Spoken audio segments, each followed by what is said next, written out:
Pharmacy Group, with a location in West Bay and professional pharmacy at CTMH Doctors Hospital. The Cayman Pharmacy Group has a location for you just around the corner. Seaboard Marine, with over 35 shipping ports, find your shipping solution by calling 949-4977 or visit seaboardmarine.com for competitive rates. Rotary Central, for more than 110 years, Rotary members have used their passion, energy, and intelligence to take action on sustainable projects. Fidelity Bank, for all your banking needs, visit fidelitygroup.com. Fidelity, we're good for you. And Roper's Janitorial, complete janitorial service for commercial, industrial, and residential. They get the job done right every time. This is For the Record with Orrett Connor. Coming to you live from Radio Cayman Studio. For the record. For the record. For the record. Hear from your government officials, independents, and the opposition on issues that matter to you. For the record. Engage in an open dialogue between residents and lawmakers. For the record. For the record. For the record. Informative, impartial, insightful. This is your talk show. 1-800-534-8255. Your calls, your input. This is For the Record. And now, your host, Orrett Connor. Good morning. And just in case you thought that we wouldn't be on the air, here we are.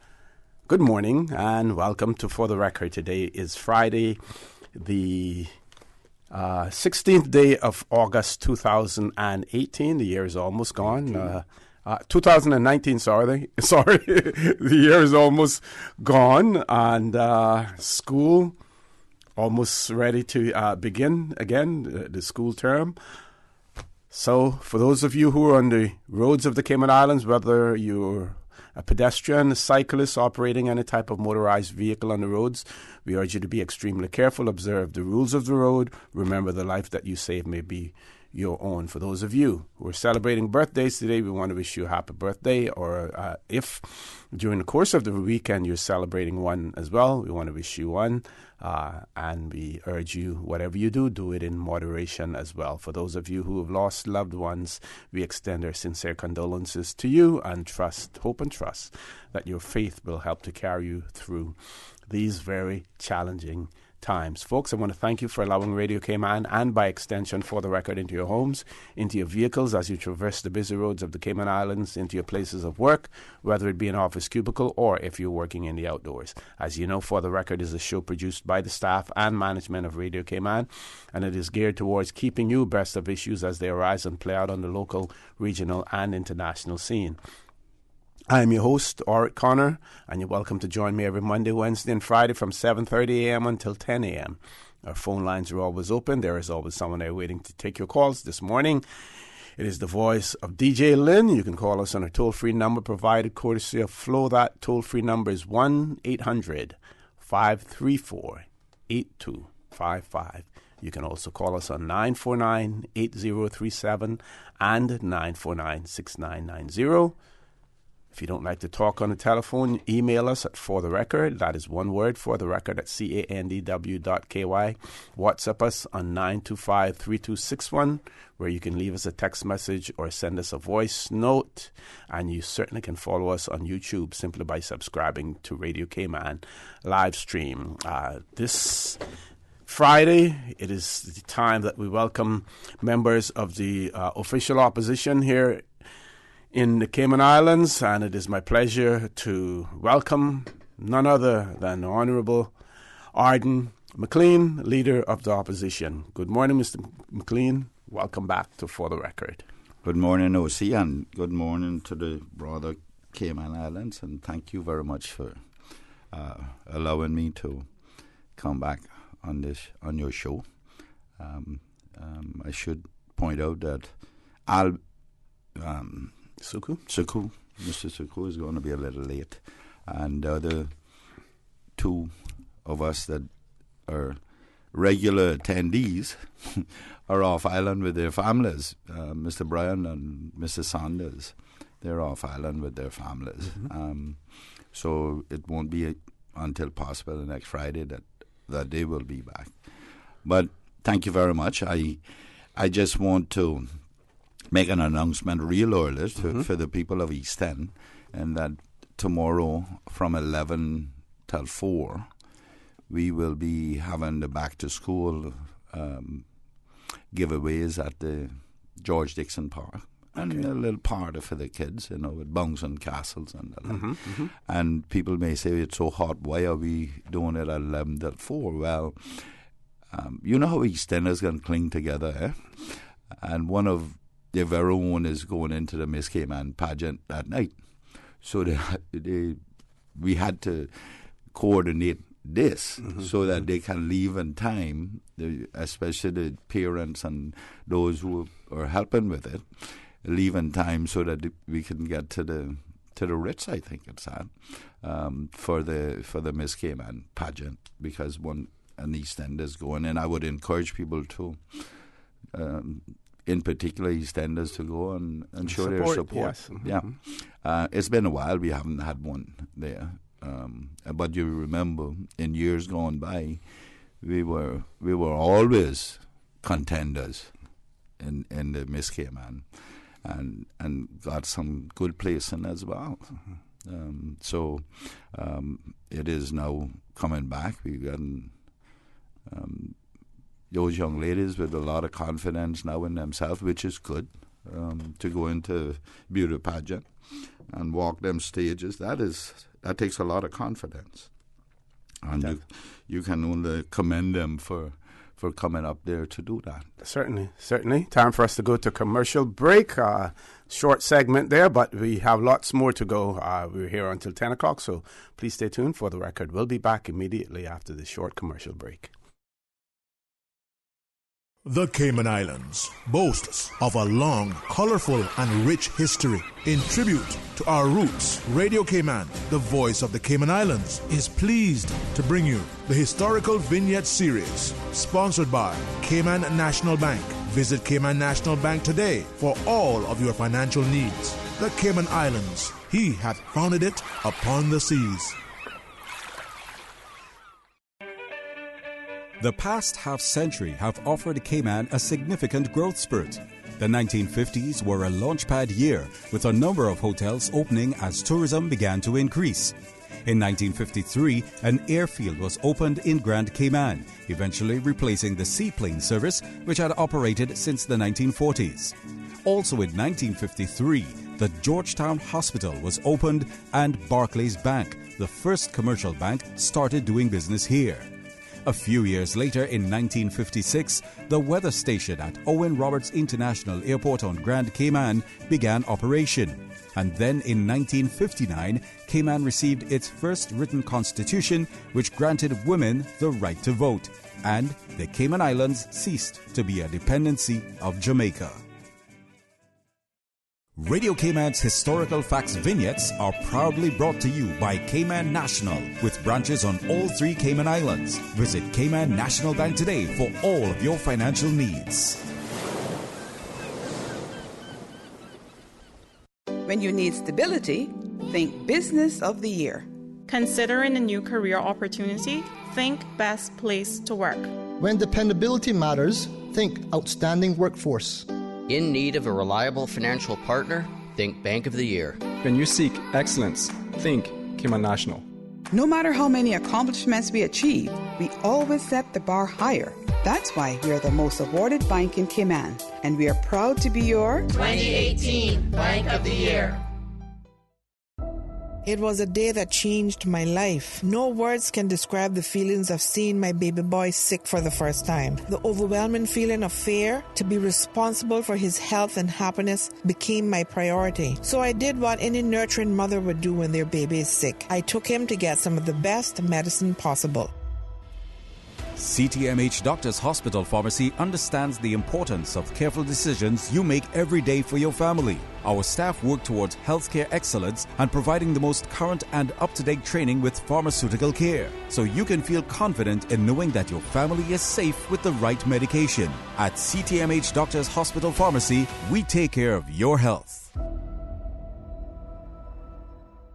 Have you seen the latest? Cayman has been ranked the most expensive place to live. It's time to buy smart. It's time to buy Ropers. Find everything for your home and kitchen at low prices at Ropers. Ropers Janitorial, 949-2511. Email janitorial@ropers.ky. Clean up your spending with Ropers Janitorial, 949-2511. Ropers Janitorial also offers complete janitorial service for commercial, industrial, and residential. They get the job done right every time. Ropers Janitorial, 949-2511. Gym tonight? I have another test today. Wow, for somebody who isn't in school, you've had a lot of tests this week. Well, Vamp Motors is giving out fresh baked cookies to customers who test drive SUVs this month. And since I haven't decided what to buy, I'm just test driving each one to see what I like best. You better test drive that to the gym and back, especially with all those free cookies you're getting from Vamp. Take a test drive for a sweet surprise this August at Vamp Motors. Test drive any SUV and receive a freshly baked cookie. It's our way of saying thanks for dropping by to check out our huge sale on every SUV in stock. Save up to $4,400 during Vamp's summer SUV sale. Now through the end of August. That's every SUV in stock on sale. Save up to $4,400 or put the savings towards upgrading your vehicle. Sweeten the deal with Vamp Motors, Walkers Road.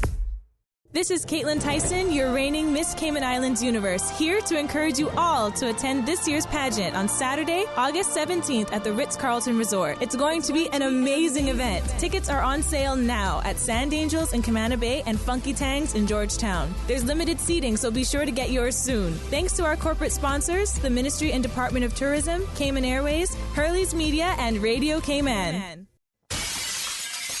Sometimes things just don't go as planned. That's why you need Contractors All-Risk Insurance from Fidelity Insurance Brokers. Ensure you're covered in the event of property damage and third-party injury or damage claims during your construction projects. And with Fidelity Insurance Brokers, you can be sure you are getting competitive pricing and superior customer service. Call us today for a free quote. Fidelity, we're good for you.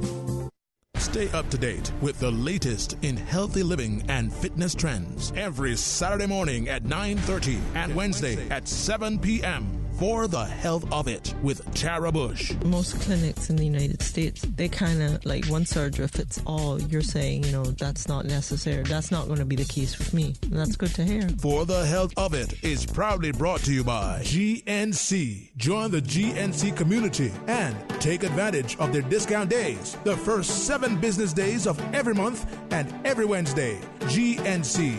Believe in the power of nutrition. System 1 loaded. 1-800-534-8255. What is on your mind when it comes to the government, independence, and the opposition? Issues that matter to you.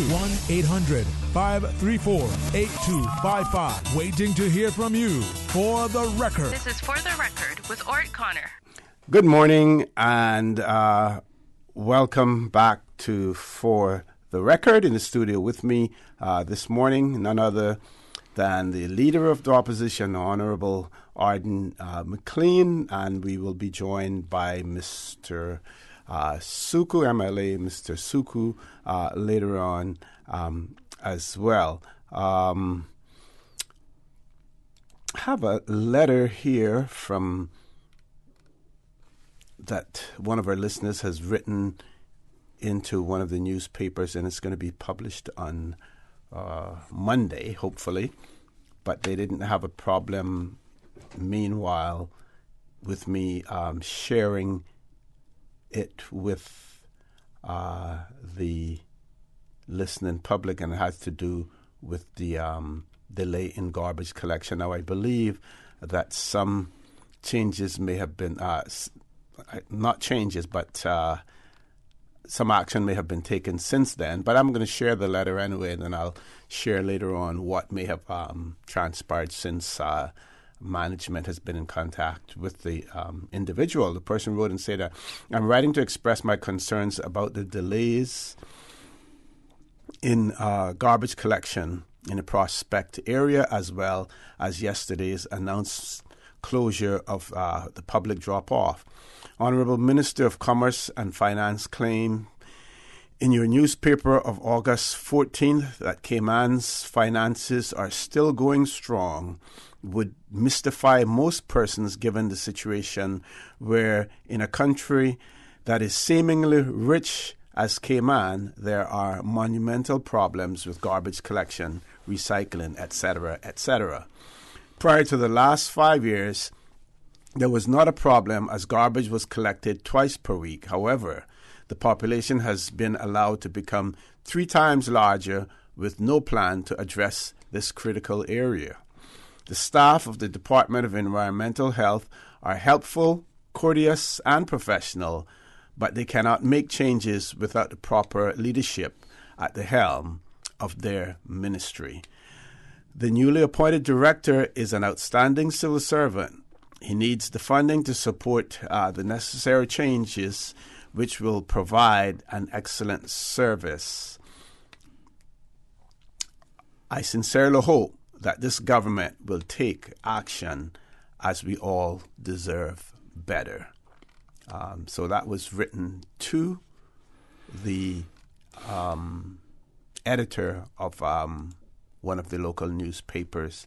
Now, since then, the writer has pointed out to me and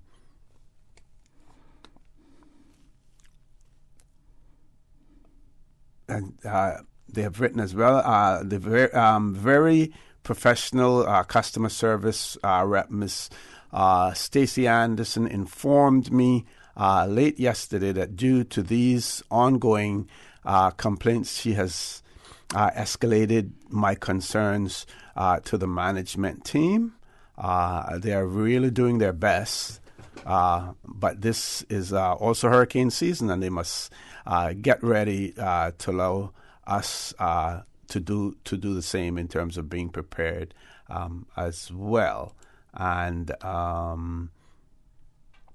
later on, the individual wrote and said, thanks for your information. Garbage was collected here yesterday, 2 days behind the schedule. Very professional customer service person, again, speaking in that regard. And the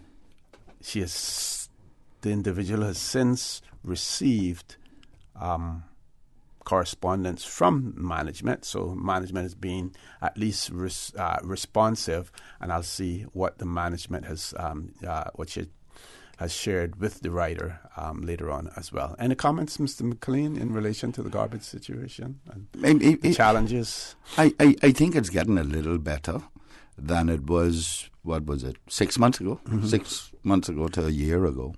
It's getting a little better. But Sims has his challenges there because when I was minister, I had my challenges as well. Mm-hmm. One of the things that I did as minister when we had so much equipment broken down, I would hire local trucks and pick it up on the local trucks.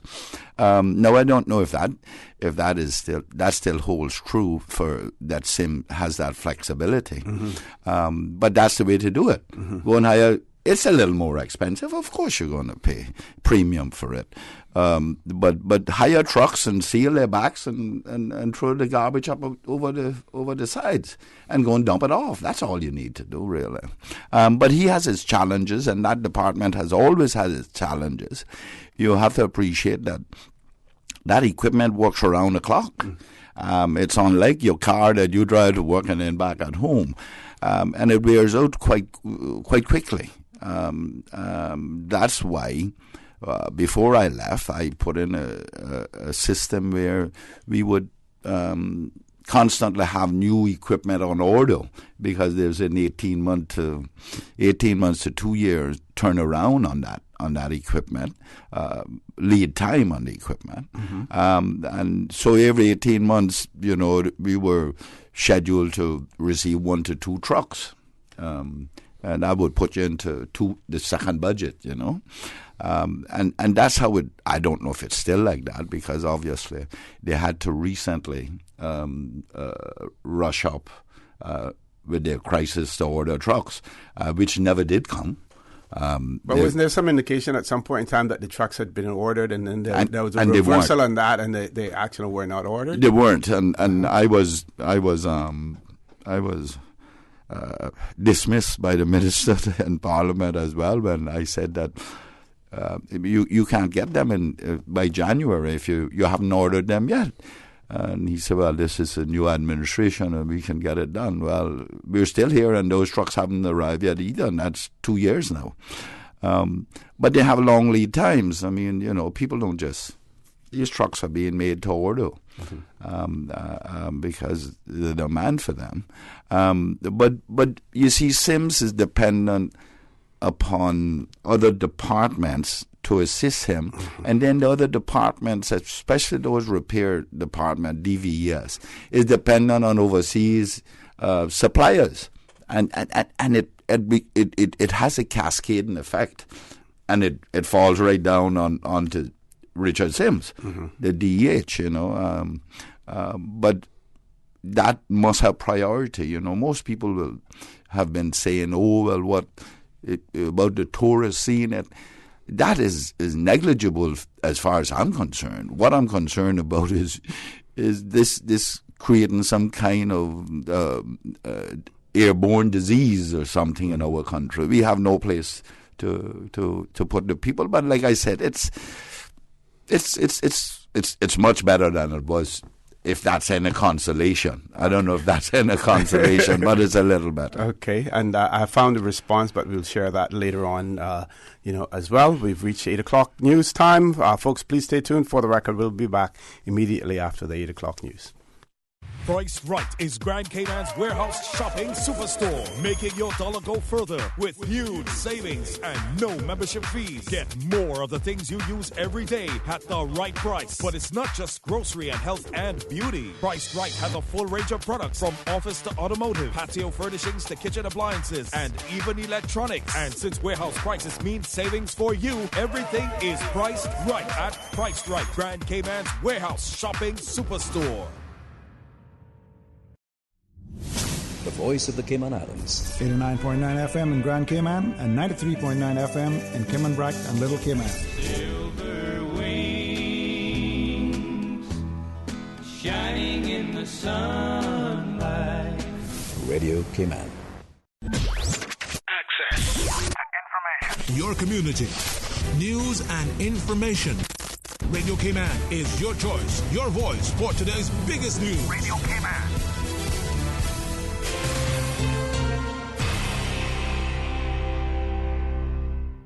With your latest news, I'm Carsley Fuller. The new Cayman Islands representative to the United Kingdom and Europe, Andre Ebanks, has safely landed in London this morning. I'm pleased to report that my family and I have arrived safely in London. We'd like to thank our friends, family, and the Cayman community as a whole for all the support and well wishes received thus far. I think in turn, we, and I include my wife Tiffany, my son Jackson, and my daughter Savannah in this because I don't think I could perform this new role without them, that we, to the best of our respective abilities, will do what we can to protect, promote, and advance the interests of the Cayman Islands in London and Europe, so long as the Lord is willing. As Cayman's most senior official in the United Kingdom, Mr. Ebanks' new job will promote the welfare of Caymanians and develop the interest of the Cayman Islands government in the UK and Europe. The newest community response team has been set up in Savannah. CIG TV's Donna Bush has more. A graduation ceremony was held for the 9 volunteers who completed the 26-hour course over a 5-week period. Residents who are part of CERT complete training in various areas such as first aid and CPR, fire safety and suppression, disaster preparedness, stress management, disaster psychology, just to name a few. Hazard Management Cayman Islands and the Cayman Islands Red Cross work in partnership to deliver the CERT training course, which aims to increase disaster preparedness and resilience at the grassroots level. CERT training is free and open to people over the age of 16. And lush tropical landscapes are the inspiration for an exciting artistic event for families tomorrow. On Saturday, August 17, 2019, the National Gallery will be hosting a family fun day filled with arts and crafts. National Gallery's Lori Peterson tells Radio Cayman the events will be based on the current exhibition Tropical Visions. Art activities will be available for kids of all ages, and self-guided activity booklets can be collected at reception for families to use as they explore. Admission is free and open to all ages. So mark your calendars for August 17th for a family-filled day at the National Gallery. The event is from 10 until 1 tomorrow. Now with a check of international news, here's the BBC, which will take us out of the newscast. I'm Karsley Fuller from Radio Cayman's newsroom. BBC News with David Austin. Hong Kong's richest man, Li Ka-shing, has taken out a series of full-page newspaper advertisements in an attempt to calm rising tension within the territory. Mr. Li didn't say whether he backed the authorities or the protesters. There's speculation that China might intervene in Hong Kong. Chinese reinforcements are reported to be gathering on the border. The chief executive of the Hong Kong-based airline, Cathay Pacific, Rupert Hogg, has resigned in the aftermath of anti-government demonstrations at Hong Kong's international airport. Cathay has sacked 4 workers for involvement in rallies after an order from China. The Democratic Republic of Congo has suffered a setback in its efforts to contain a year-long outbreak of Ebola, with a new area reporting its first cases. A mother and her child tested positive for the virus in the South Kivu province. The woman has since died. The German Chancellor Angela Merkel has called for European states to resume missions to save migrants from drowning in the Mediterranean. Speaking in Berlin, it said it would be good to have government ships saving lives. Israel has given permission for the U.S. Congresswoman Rashida Tlaib to visit her Palestinian grandmother in the occupied West Bank, a day after refusing a more official visit. She's criticized Israel's policies towards the Palestinians. The Indian Defence Minister Rajnath Singh has said that India stands by its no first-use policy on nuclear weapons for now, but what happens in the future depends on the circumstances. His comments come amid rising tension with Pakistan over Kashmir. Greenland has said it's open for business but not for sale. The territory's foreign minister was reacting to a reported suggestion by President Trump that the U.S. might like to buy it. Those are the latest stories from BBC News. Access. Information. What's happening in your community? News and information, music and more. You can find us. www.radiocayman.gov.ky. Like us on Facebook and follow us on Twitter. Radio Cayman is your choice, your voice for today's biggest news. Radio Cayman.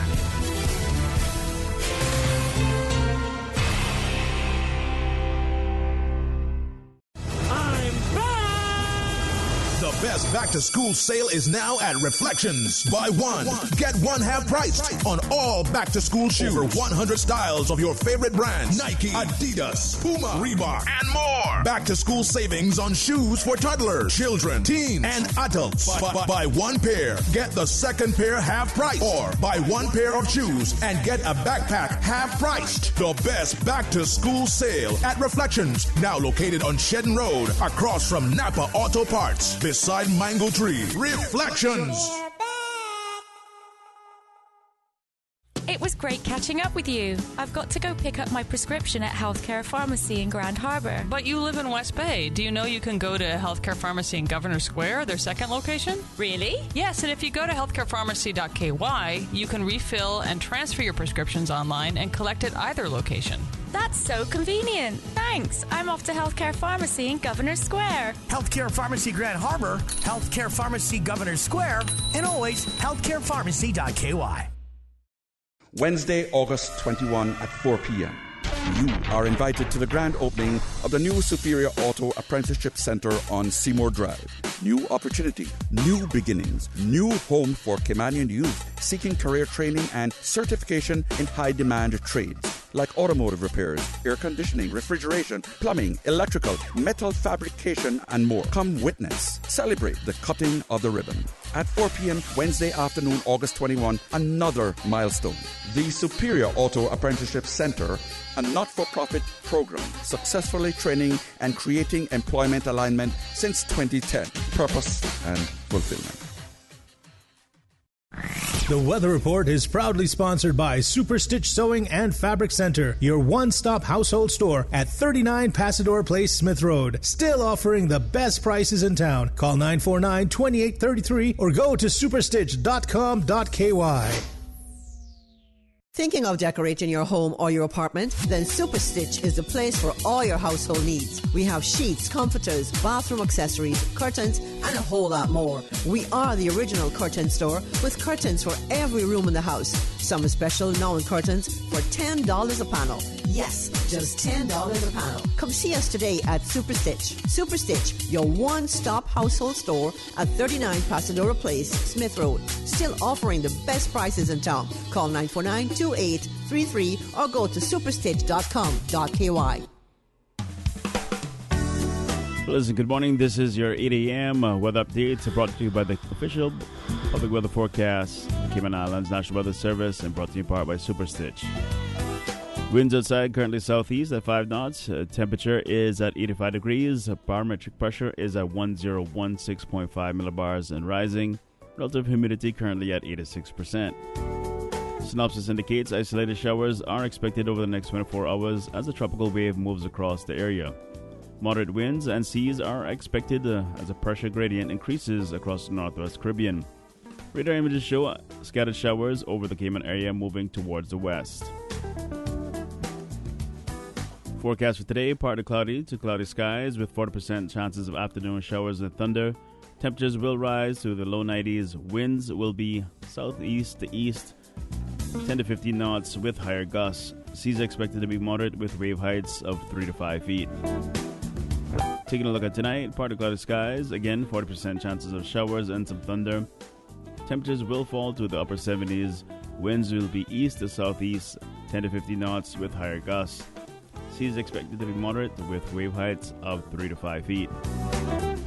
Taking a look at the tides. High tide takes place today at 9:46 a.m. Low tide at 3:49 p.m. and high tide this evening 10:22 p.m. Sunset at Cayman Islands 6:51 and sunrise bright and early 6:07 a.m. tomorrow. Outlook is for decrease in shower activity from Saturday morning as a tropical wave moves towards the west. For additional information, please visit weather.gov.ky.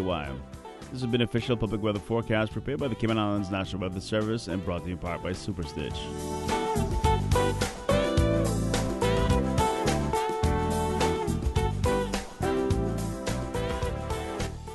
Sewing and Fabric Center was a proud sponsor of the Weather Report, your one-stop shop for all of your household items, craft items, jewelry, beads, and decorations, and much more. Call Super Stitch at 949-2833 or email customer care at superstitch.com.ky. Thinking of decorating your home or your apartment? Then Super Stitch is the place for all your household needs. We have sheets, comforters, bathroom accessories, curtains, and a whole lot more. We are the original curtain store with curtains for every room in the house. Some special known curtains for $10 a panel. Yes, just $10 a panel. Come see us today at Super Stitch. Super Stitch, your one-stop household store at 39 Pasadena Place, Smith Road. Still offering the best prices in town. Call 949-2833 or go to superstitch.com.ky. From happy beginnings to happy ever after, Brit K protects your lifestyle with the best insurance cover at the best possible price. Health insurance with far-reaching benefits. 95% of claims settled in 5 days. Low-cost life insurance. And investments. Security in retirement. With a custodian pension plan. For happy beginnings and a happy ever after, visit BritK.ky or call 949-8699. Brit K, where people come first. Always ensure that food preparation utensils are washed with a strong detergent and rinsed in hot water in the event that they have made contact with flood water. Boil silverware for 10 minutes and immerse glass, porcelain, china, and plastic items in a solution of hot water and 10% chlorine bleach before use. For more post-hurricane food safety tips, visit DEH website at deh.gov.ky.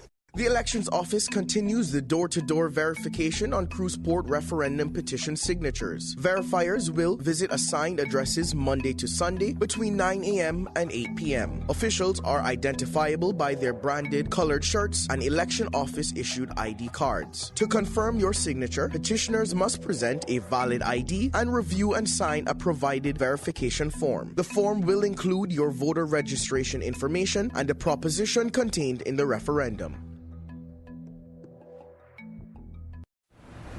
The traffic report is brought to you by Subway. Planning a meeting, event, or office celebration? Visit subway.ky to place your catering order today.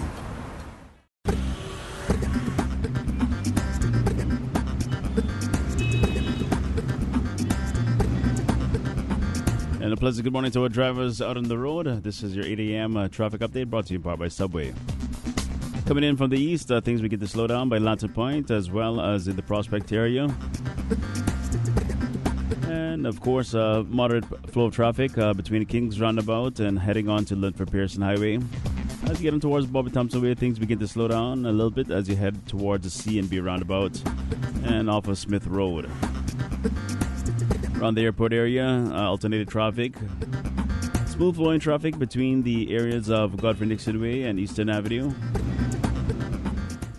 Clear flowing traffic in town by Edward Street and Shed Road. And coming in from the west, no traffic to report. Things seem to be clear as you head on towards the Ritz-Carlton area. Take a look at Butterfield Roundabout. Moderate flow of traffic in all directions. Things begin to slow down in and out of the Industrial Park area just a little bit. No incidents reported at this time. Once again, keep it locked right here to Radio Caymans for your latest updates in traffic. Brought to you by Subway. Subway, eat fresh. In Italy, to live is to eat. That's why Subway's introduced the new ciabatta collection. 3 delicious new sandwich flavors on the most famous Italian ciabatta bread. Choose from the chicken pesto, garlic steak and provolone, or the classic Italian with ingredients like salami, spinach, fresh mozzarella, tomatoes, onions, banana peppers, and balsamic sub sauce. All on freshly baked ciabatta bread with its light but crispy outer shell and distinct flavor. Ciabatta, try it. Only at Subway. For a limited time. Subway. Eat fresh. The traffic report is brought to you by Subway. Planning a meeting, event, or office celebration? Visit subway.ky to place your catering order today. Hey, are those new glasses on Will? Yeah, we went to Optical Outlook. Wham, bam, easy exam. Finally, an exam he could pass. And we had the glasses the next day. Easiest part of our back-to-school shopping for sure. Book your child's eye exam today at Optical Outlook. Call 746-2020. Get half off a complete pair of glasses with any student's eye exam now until August 31st. Come see the difference with Optical Outlook. Located in Caymanian Village. Terms and conditions apply. Support our port. Support our tourism. The cruise berthing facility will not have any upland development, which means cruise lines will not own or operate any retail or commercial space within the cruise terminal. This is a win for Cape Ann. Looking forward, looking bright. Support our port, support our tourism. The Breeze Fusion is back Saturday, November 2nd. Bigger and better. Now featuring a 5K walk run and a 10K run for half marathon trainers. Join the fun and help raise funds for the Central Scranton Park and the NCVO. Save the date or register now at CaymanActive.com or at Radio Cayman Studios. Registration is only $15 if registered by September 30th. And all early registrants enter to win a Cayman Airways voucher. The Breeze Fusion 5K, 10K walk run. Saturday, November 2nd. For the record, with Orrett Connor. Initiating system. For information that matter. For the record, with Orrett Connor. Continues right now on Radio Cayman.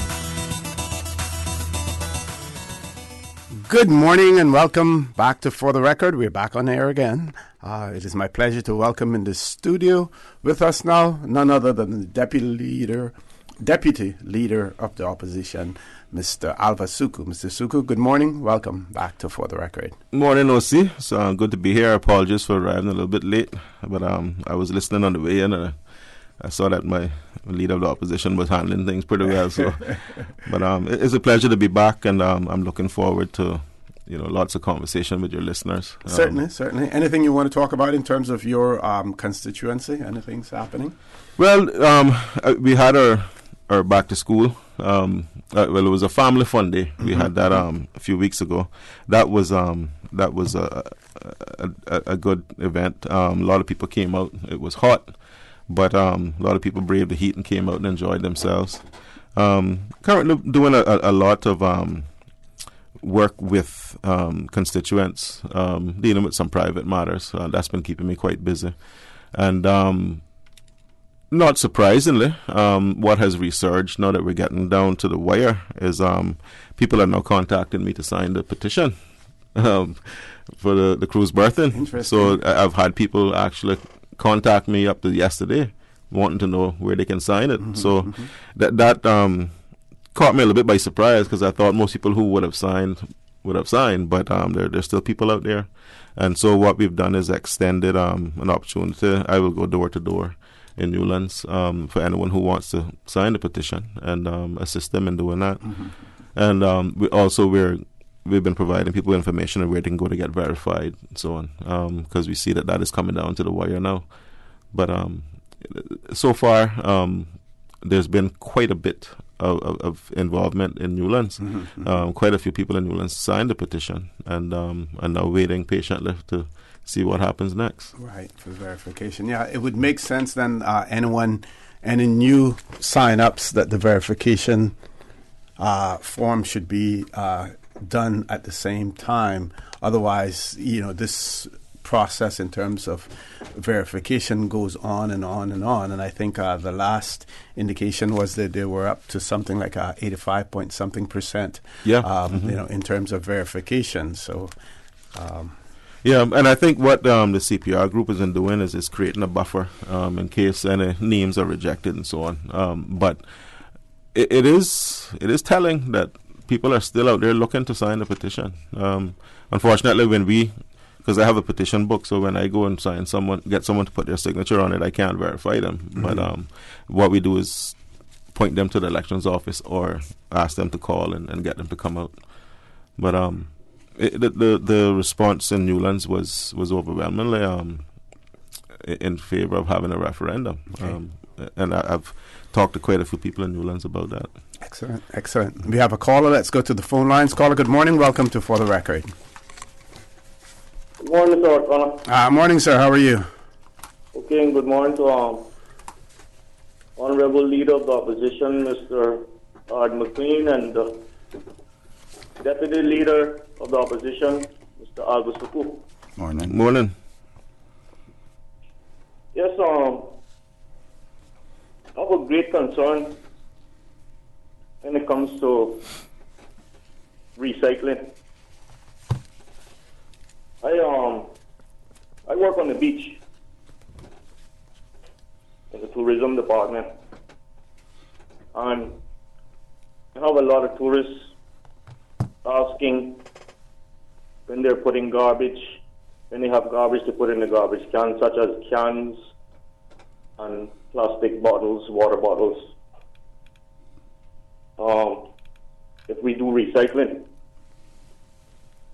and it really hurts me at times when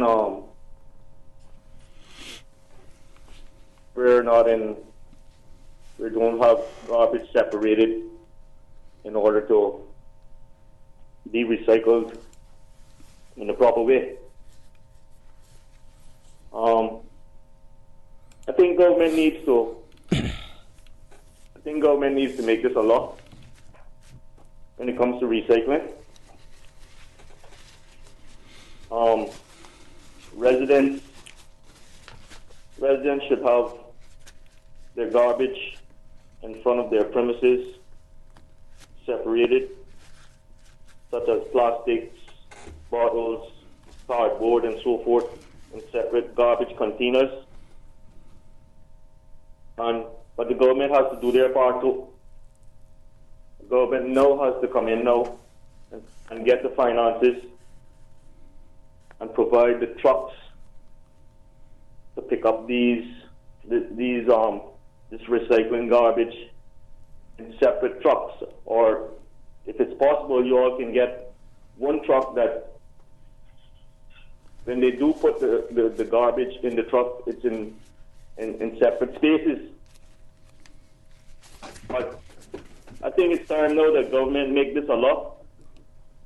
And we have to give people time in order to get used to the law, of course. But after they're given time, and if individuals continue not to separate their garbage in order to be recycled, we can either not collect the garbage and give them a warning that they need to do this because it's law. And if they do not abide by the law, then there's a possibility of having to go to court and pay a fine for not doing so, because we cannot continue to be taking garbage, collecting garbage, and taking it up to the Georgetown dump the way that we are, because as long as we're putting more garbage into the Georgetown dump on a daily basis than what we're taking out, that Georgetown dump is not going anywhere. So I'm asking you as the leader of the opposition, Mr. McLean, and Mr. Suku as the deputy leader, to bring this to the floor of the House, and we reap what we sow. So before this goes any further and causes more problems, because remember now the Georgetown top is 6 floors high. It's now 6 stories high. So we have to make a law and put that law in place and let people know that this is serious. This is serious, and this is something we have to do. And we have to do it as soon as possible or immediately. So thank you all very much for listening. Thank you. Thank you very much, caller, for that, gentlemen. It's interesting how politics evolve in this country. And when you will remember, when I was minister responsible for the DH, I went out on a campaign to try and address the matters relating to disposal of garbage in this country. I had a bipartisan group which included CG, Ralston, and we did extensive work on that. And Alfonso and Miss Lucia. Mm-hmm. One of the things, Ralston was responsible for the financing, looking at the financing of whatever we were going to do. CG and I were looking at the electricity coming from it. Fonso and Miss Lucille were looking at the packaging of stuff coming into the country and how we were going to deal with that.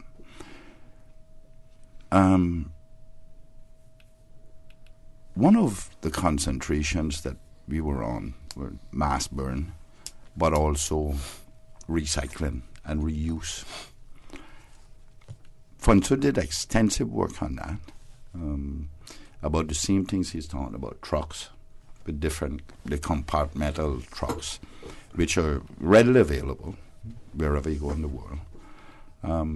We also did, Fonso also looked at the different containers, separation in homes. Mm-hmm. And we were right on the brink of trying to implement that when the recession hit us in 2008-09. So we had to put it on hold. At that time, it was going to cost this country about $110 million to get things going and in the proper manner. Unfortunately, 3 administration hence, and nothing more has been done. I left all of that there. You remember the controversy we went into with whether DART should have the dump or what and whatnot. I had received the proposal from DART as well, which was to put it in breakers, and I turned that down because I believe that we had to mitigate what we had and put up a waste-to-energy plant out of it.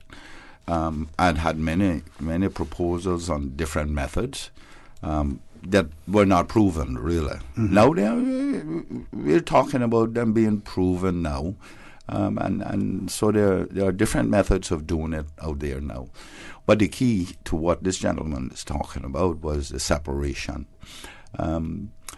We are in somewhat of a unique situation here in Cayman, because when I was there, we are recycling. DH is trying to reuse and recycle and separate, but the cost to get it back to America is astronomical, because we can't use it here. And you're getting to the point now where nobody wants to accept somebody else's trash. Right. What the problem with it is, it has to go through this toxic inspection and the like before it goes into somebody's country, like batteries and plastic and the like.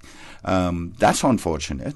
So the only way we're going to address the majority of this is to do a mass burn, and then all the plastics and the likes, and you can scrub the exhaust and get it coming back into the atmosphere clean.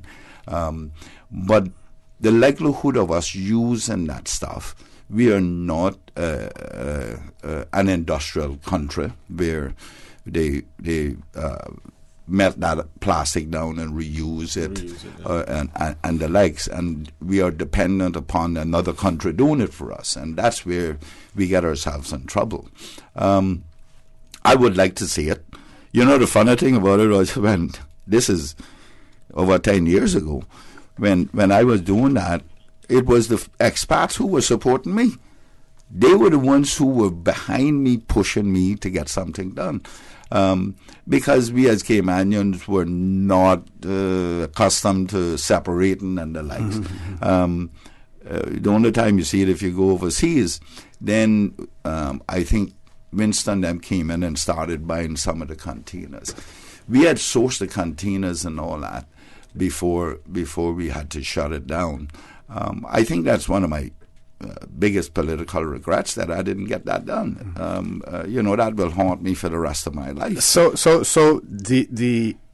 we acknowledge that no one wants to take somebody else's garbage. Right. Mm-hmm. We acknowledge the fact that we are a majority importing country.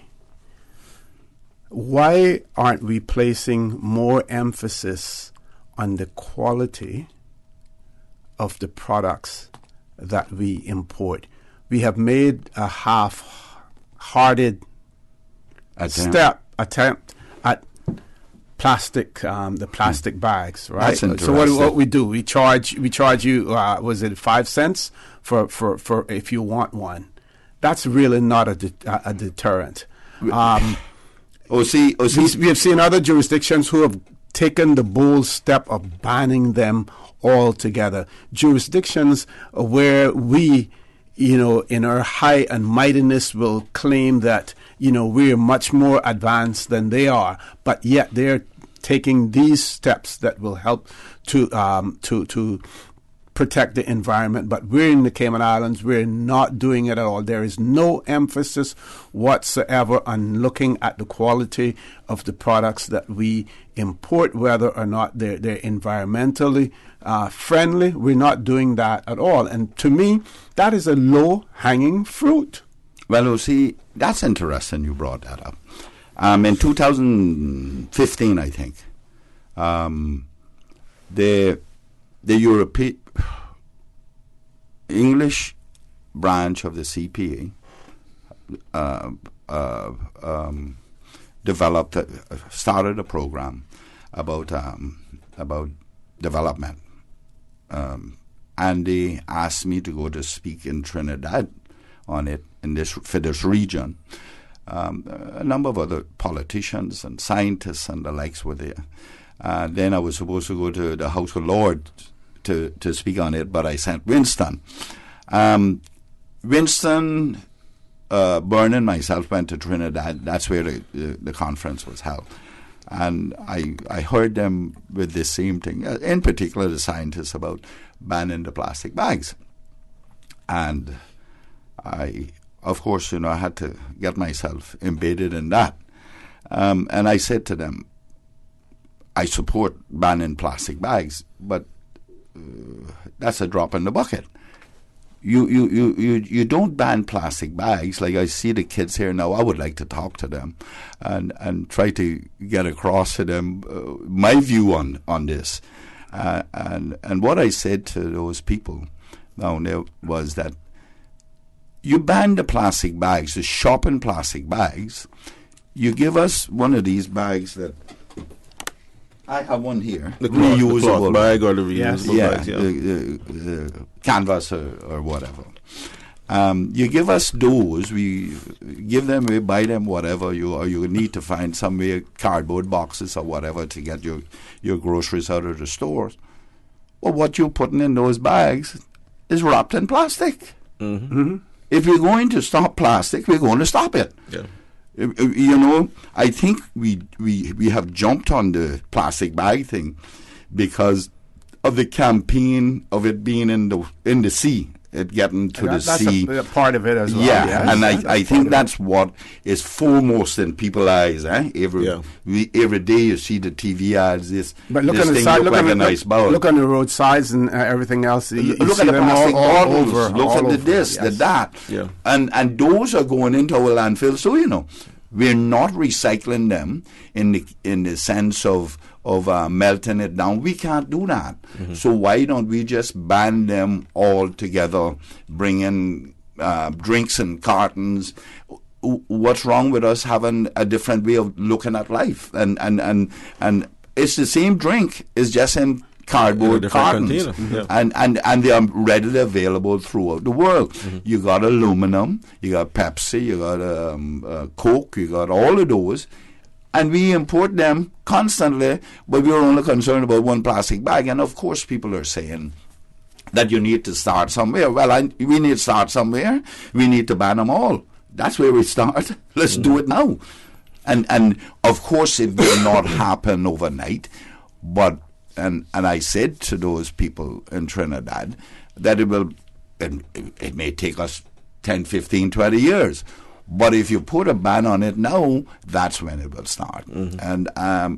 And it doesn't make sense. You're wrapping everything else in plastic. Yeah. And styrofoam, which is not biodegradable. So if we're going to start, let's be bold. We hear that thrown around a lot of times, this word bold. If we want to be bold in our development, then let's be bold in protecting our environment as well. Simple. Yeah. But, I think some of what we suffer from, OC, is, especially from the political point of view, is that sometimes we're afraid to take the bold steps because we're worried about the blowback, the political fallout from it. But what you have to do is you have to, at the same time you're developing these policies and trying to make those advancements, is that you get buy-in from the public. You involve the public in the decisions rather than dumping it on them. And it's just a matter of how you approach it. I mean, I've been doing a lot of research on climate change, primarily because I see the effects of global warming. I feel it. We all feel it. But Cayman doesn't have one central agency who is tasked with looking at climate change.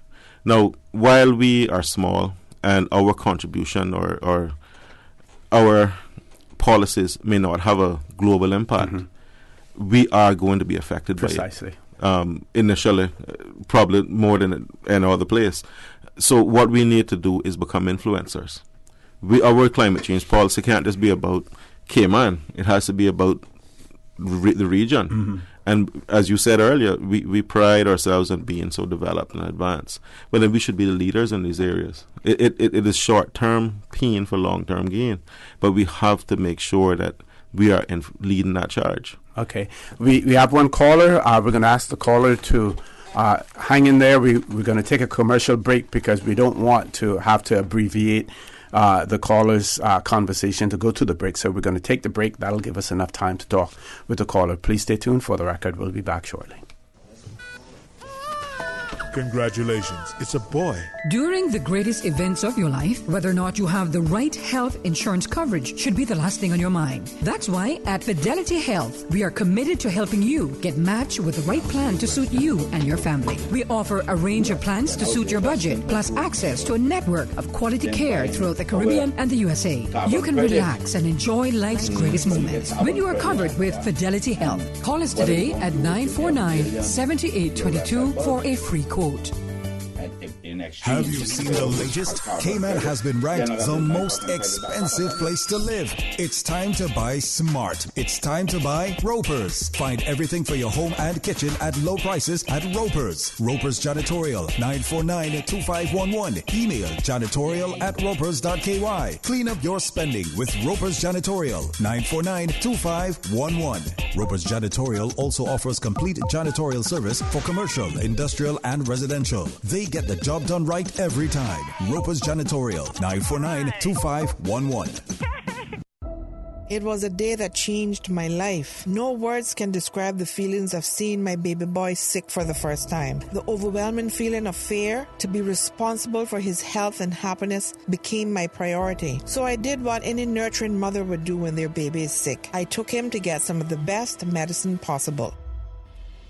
CTMH Doctors Hospital Pharmacy understands the importance of careful decisions you make every day for your family. Our staff work towards healthcare excellence and providing the most current and up-to-date training with pharmaceutical care, so you can feel confident in knowing that your family is safe with the right medication. At CTMH Doctors Hospital Pharmacy, we take care of your health.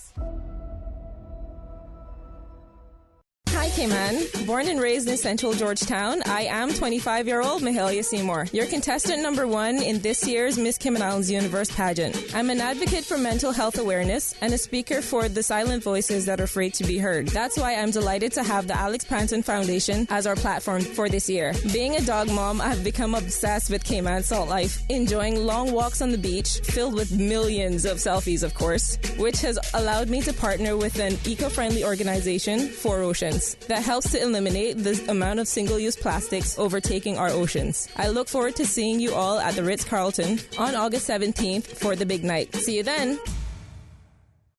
Gym tonight? I have another test today. Wow, for somebody who isn't in school, you've had a lot of tests this week. Well, Vamp Motors is giving out fresh baked cookies to customers who test drive SUVs this month. And since I haven't decided what to buy, I'm just test driving each one to see what I like best.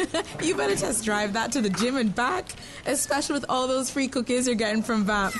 Take a test drive for a sweet surprise this August at Vamped Motors. Test drive any SUV and receive a freshly baked cookie. It's our way of saying thanks for dropping by to check out our huge sale on every SUV in stock. Save up to $4,400 during Vamp's summer SUV sale. Now through the end of August. That's every SUV in stock on sale. Save up to $4,400 or put the savings towards upgrading your vehicle. Sweeten the deal with Vamped Motors, Walkers Road. At Seaboard Marine, customers often ask us questions about their shipments. Hi, I'm thinking of buying a car from the States. Which port do you ship out of? Hi, we ship out of Miami, Houston, and Brooklyn. Just let us know your port of choice and we can provide you with a quotation and answer any questions you may have on insuring and protecting your vehicle during its journey. Shipping shore to shore, Seaboard. In 1996, Rotary Club Central led the way initiating a disaster fund to prepare and assist our community toward recovery. The Rotary Clubs of the Cayman Islands then expanded this valuable instrument, the Rotary Cayman Disaster Fund.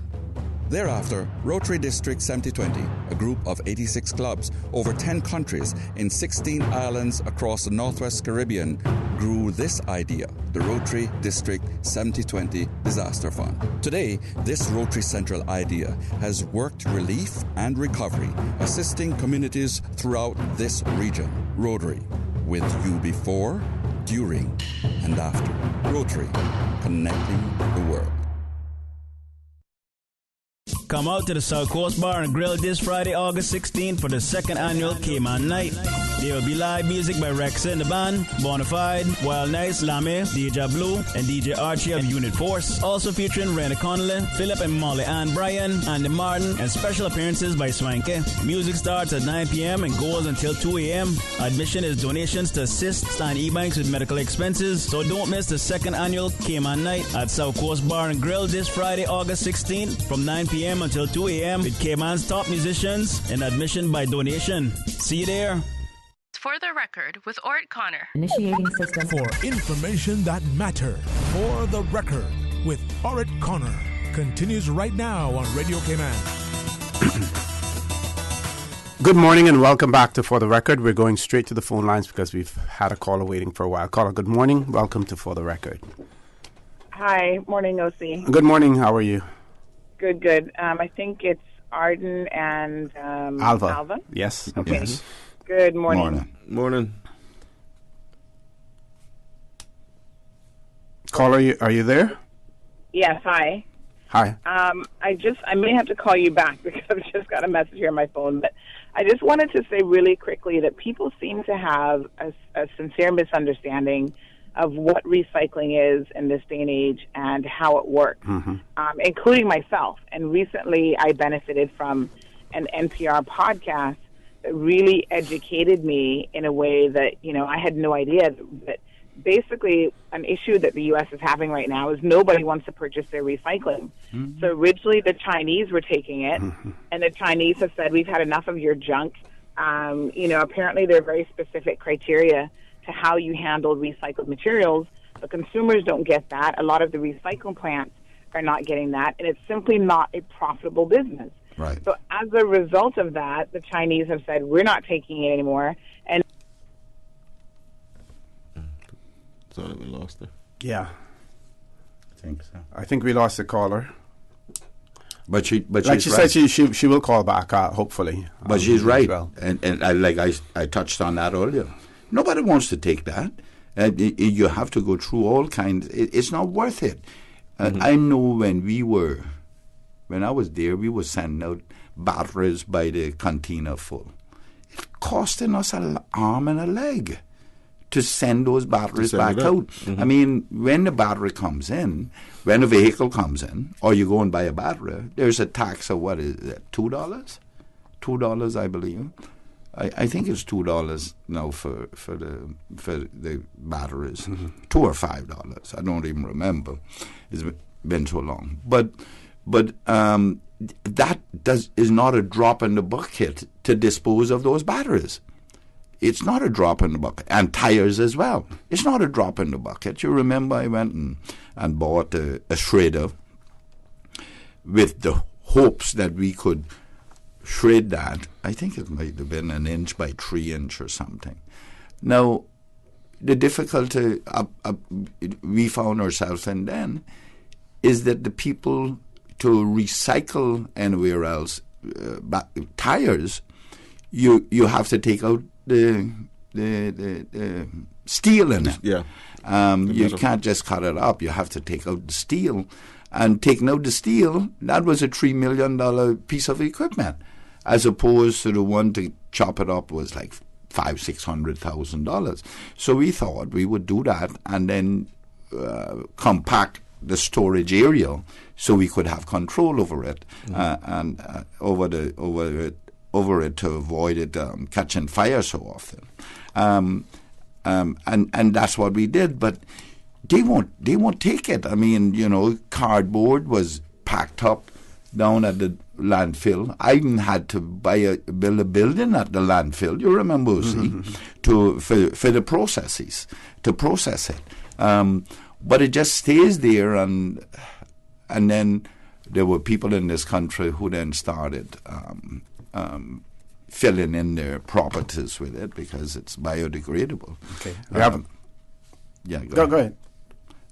Finish what you were saying. But this recycling thing is not an inexpensive process, I can tell you. And more importantly, people don't want to do it.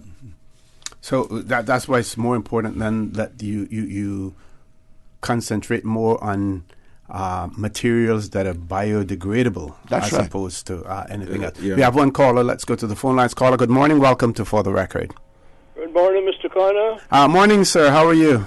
I'm still hoarse, but I think I can still talk. Good morning, Mr. McLean and Mr. Suku. Morning. Morning. You know who that is. You don't even have to ask. Okay. That's a distinct voice, boy. Yeah, I got a question. Well, I've been asking this question for over 10 years. Why is it that they cannot recycle, mulch local vegetation? That's a good question.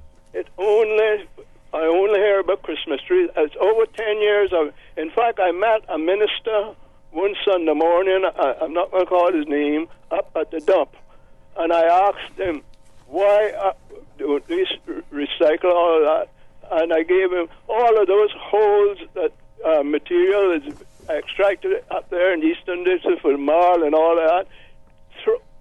It could be mulched and throw down in there.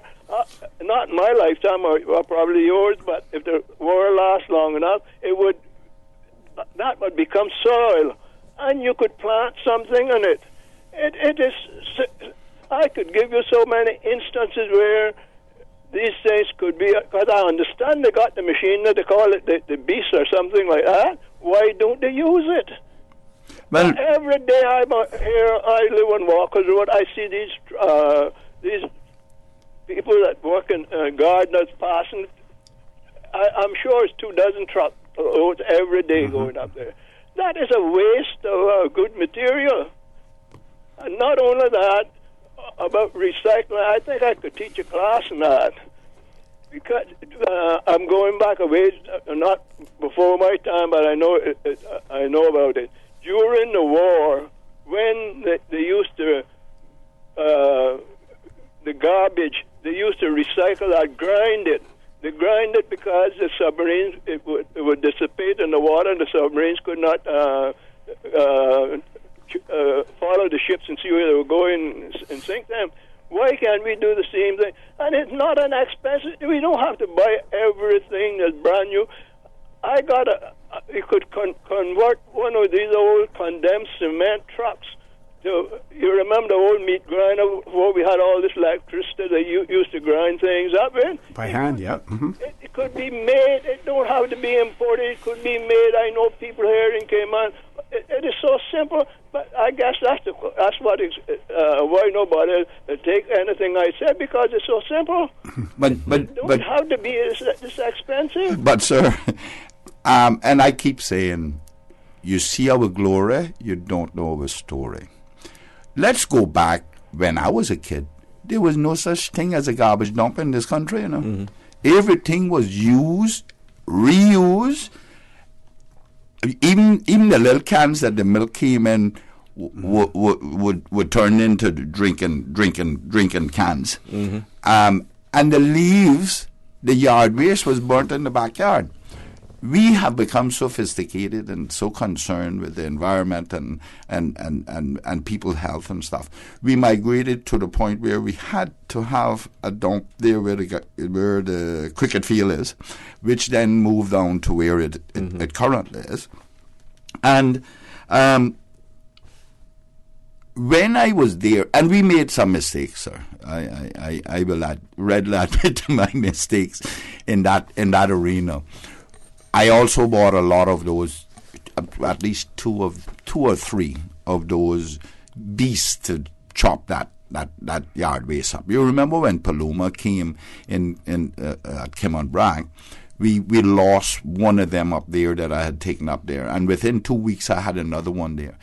But what we were doing, and here's the mistake, if you want to call it that we did, we were using it for cover for the dump. We were mulching it, and we were using that for cover, because at that time we had to buy material from the quarries to use as cover. Right. And aggregate, right? Mm-hmm. And so I changed that policy. All of the mulch stuff then could be used as cover, which is not a good thing to use as good as just aggregate.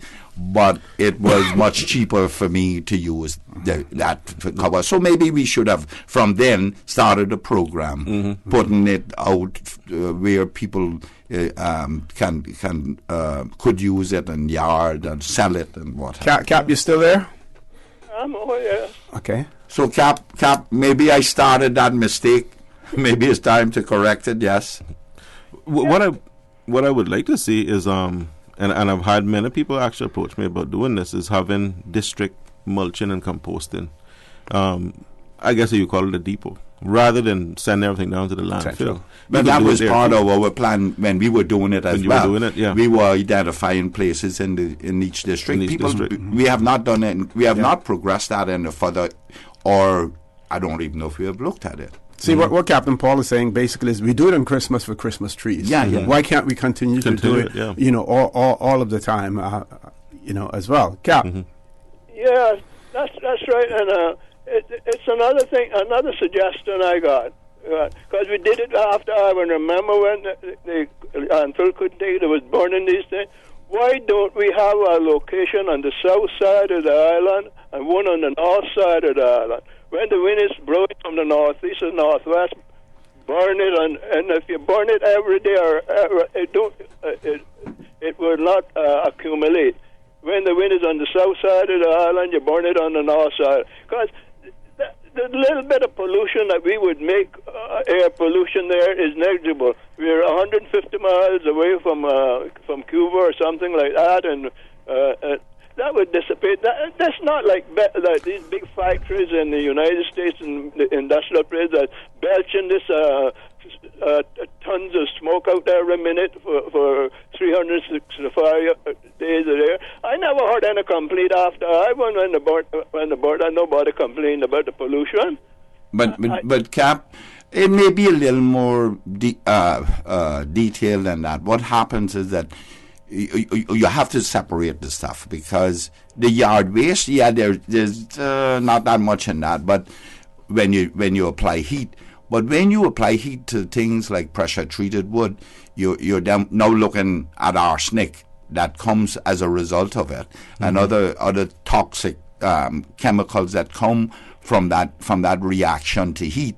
So that has to be careful, but that's called C&D, construction and demolition material, and that needs to be separated from the yard waste. So once we're talking about yard waste being burnt in that direction, because whatever goes up must come down, so it will fall. The solids out of burning that goes up into the atmosphere is going to fall someplace, and it's going to fall in the sea if it's going out over the sea. So, you may be addressing one issue and creating another problem. Mr. McLean, do you remember when they used to burn the cane fields in Cuba? You could see sir. Coming across the island. It didn't. I didn't hear any since this word environmental is invented. It's it's and it's another thing that could be doing. And I believe this would sell better than anything. Have a conveyor belt up like how these aggregate people do to pile up their cars up there. And a big dumpster, I can't remember the name of what I'm talking about, to receive these things on a belt. And you got all kinds of people that needs jobs. Put them on this conveyor belt is running slowly. People on each side of them separating the things. If somebody would get it would be a couple of people would be getting a job, making a living, and it would separate you, because it's going to be hard to convince the public to do all of these things, which I agree, but it's hard to, and this is the easiest way of doing it. But Captain Paul, may I just say to you, sir, they may call you from the old school, but you look at these things from a practical perspective, sir, and there are sound ideas that you have. But getting it into actions, Paul, is going to take a lifetime, mine and yours, and all of your grandchildren too, you know. No, Mr. McLean, I have to disagree with you. Where is the will is the way. That's the whole trouble. That's the key, sir, where the will is. You got to get the will. So hard we can't do it. You work with National Bulk, same as I did. Yes, sir. You know how simple those ships was. If you wasn't colorblind, you could walk on deck. You knew the right hand. You knew the right hand from the left one. You could open up the valve. Everything was so simple. Why have we got to make things so complicated? But Captain Paul, you're a practical person. I hear about it like you know, sir. I know, and it's so many people just because it's not their idea. I work with a lot of people. It would take me all week to tell you these stories about how hard-hit people is just because it's not their idea. To make them look bad. In fact, I heard somebody right here in Cayman say they wouldn't do something because of what other people said it'd make them do it. A high official, what would they couldn't do that because it would make them look bad. You know, Captain Paul, we have to go to 9 o'clock news. So I want to thank you very much, for your contribution there, and continue to listen in and feel free to call back if you so wish as well. Folks, please stay tuned for the record. We'll be back immediately after the 9 o'clock news. Bye. Satisfaction is guaranteed 24 hours a day, whether it's music or information. From Grand Cayman to Cayman Brac to Little Cayman, we've got you covered. You ever hear a thing like that? Radio Cayman in the Cayman Islands. Radio Cayman. Radio Cayman's newsroom. These are the biggest stories right now. The next generation of healthcare professionals spent the summer at the Cayman Islands Health Services Authority as part of its summer student internship program. It started on June 1st and will have provided on-the-job training to 91 students by the time it wraps up on September 15th. Greenland has said it's, quote, not for sale, following reports that U.S. President Donald Trump has spoken about buying the world's biggest island. The president is said to have discussed the idea of purchasing Greenland, an autonomous Danish territory, during dinners and meetings with advisors. But Greenland's foreign ministry dismissed the idea, saying, quote, we're open for business, not for sale.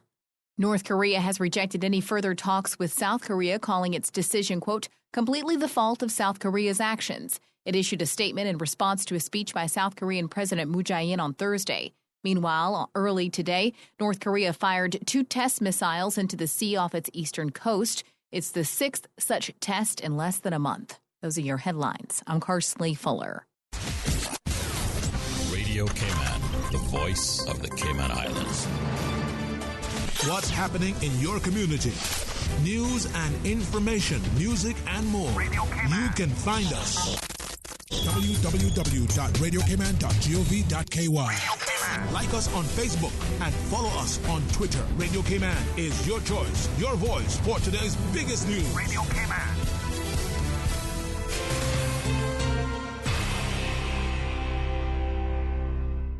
For the record, with Orrett Connor. Initiating system. For information that matter. For the record, with Orrett Connor. Continue the latest. Cayman has been ranked the most expensive place to live. It's time to buy smart. It's time to buy Ropers. Find everything for your home and kitchen at low prices at Ropers. Ropers Janitorial, 949-2511. Email janitorial@ropers.ky. Clean up your spending with Ropers Janitorial, 949-2511. Ropers Janitorial also offers complete janitorial service for commercial, industrial, and residential. They get the job done right every time. Ropers Janitorial, 949-2511. It was a day that changed my life. No words can describe the feelings of seeing my baby boy sick for the first time. The overwhelming feeling of fear to be responsible for his health and happiness became my priority. So I did what any nurturing mother would do when their baby is sick. I took him to get some of the best medicine possible.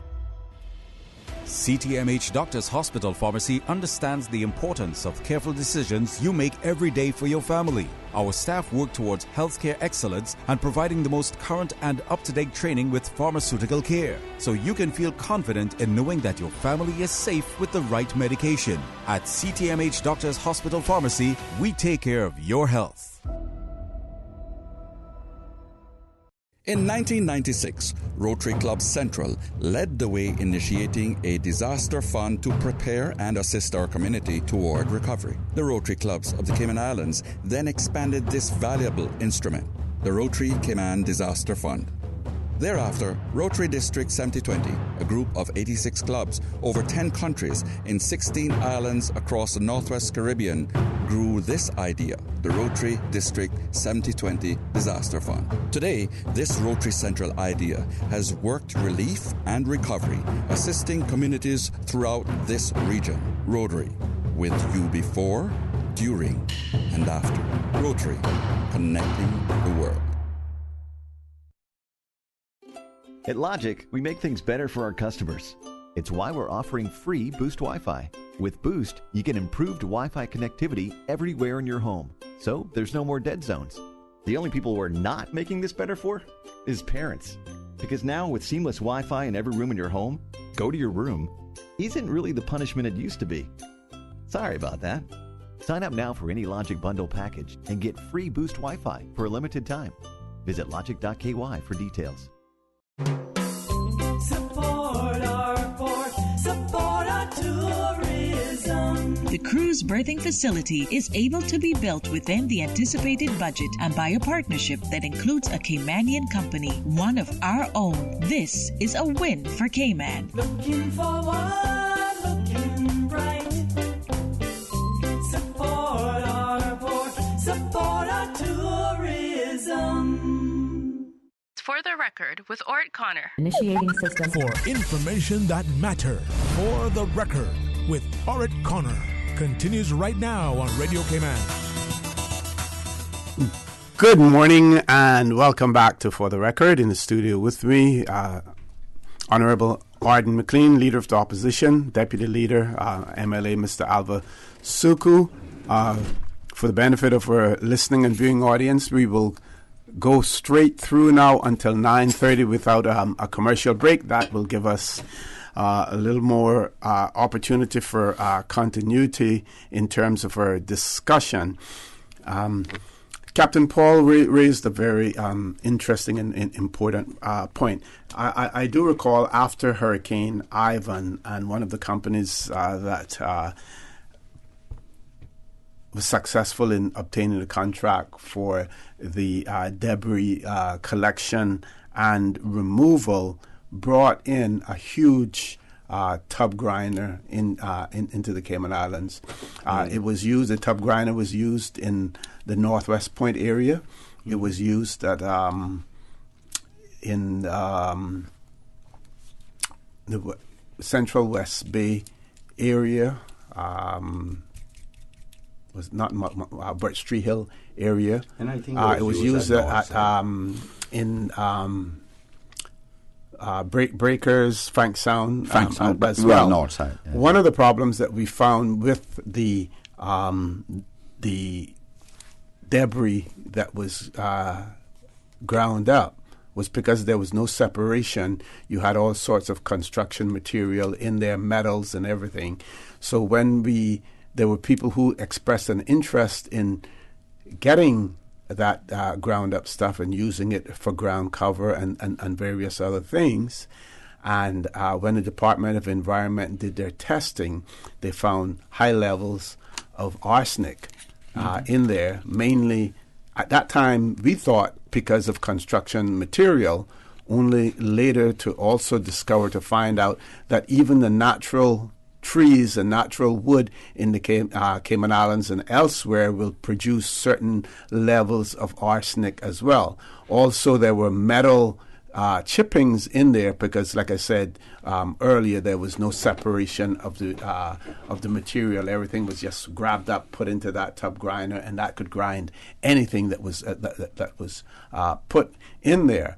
But he's speaking about landscapers and all of the vegetative materials that is taken to the dump that possibly could be ground up.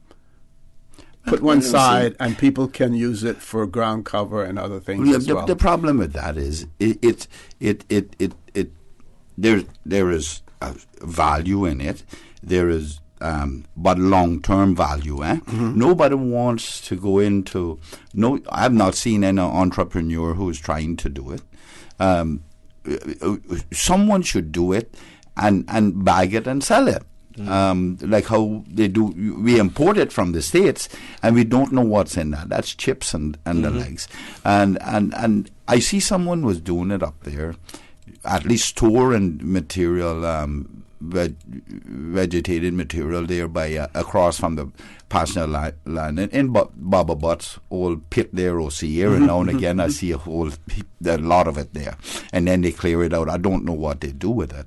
But it appears like nobody wants to do this, and you know it's rather expensive to buy one of those machines, especially the portable ones. You know, but someone should look at it and do it. And you talk about having arsenic and these things.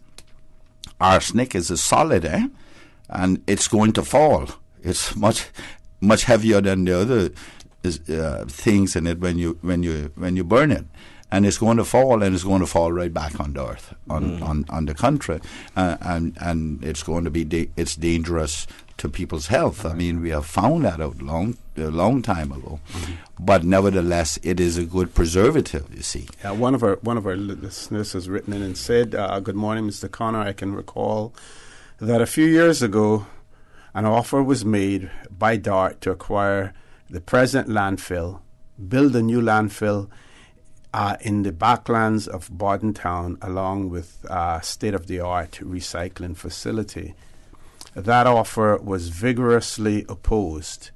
Shouldn't we maybe revisit it to see whether he might still be willing?" I think that there are ongoing discussions with DART or a company that they may be associated with for a different venture altogether, isn't it? Yeah, it's I believe the government put out RFP for waste mass burn, waste energy. Yes. Waste energy.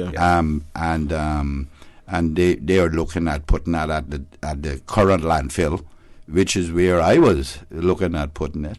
But I was going that much further to remove the current landfill over a period of years, because this type of equipment, mass burn, is modular, and over years you can increase the size as the population and the waste increases.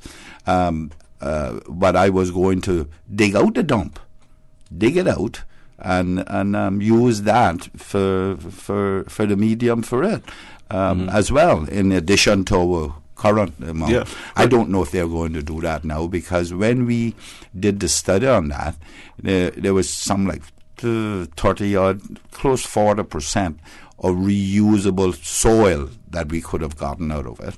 And then the rest of it would, we would have take out the metals and all that kind of stuff and burn the rest. And then we could generate electricity from it.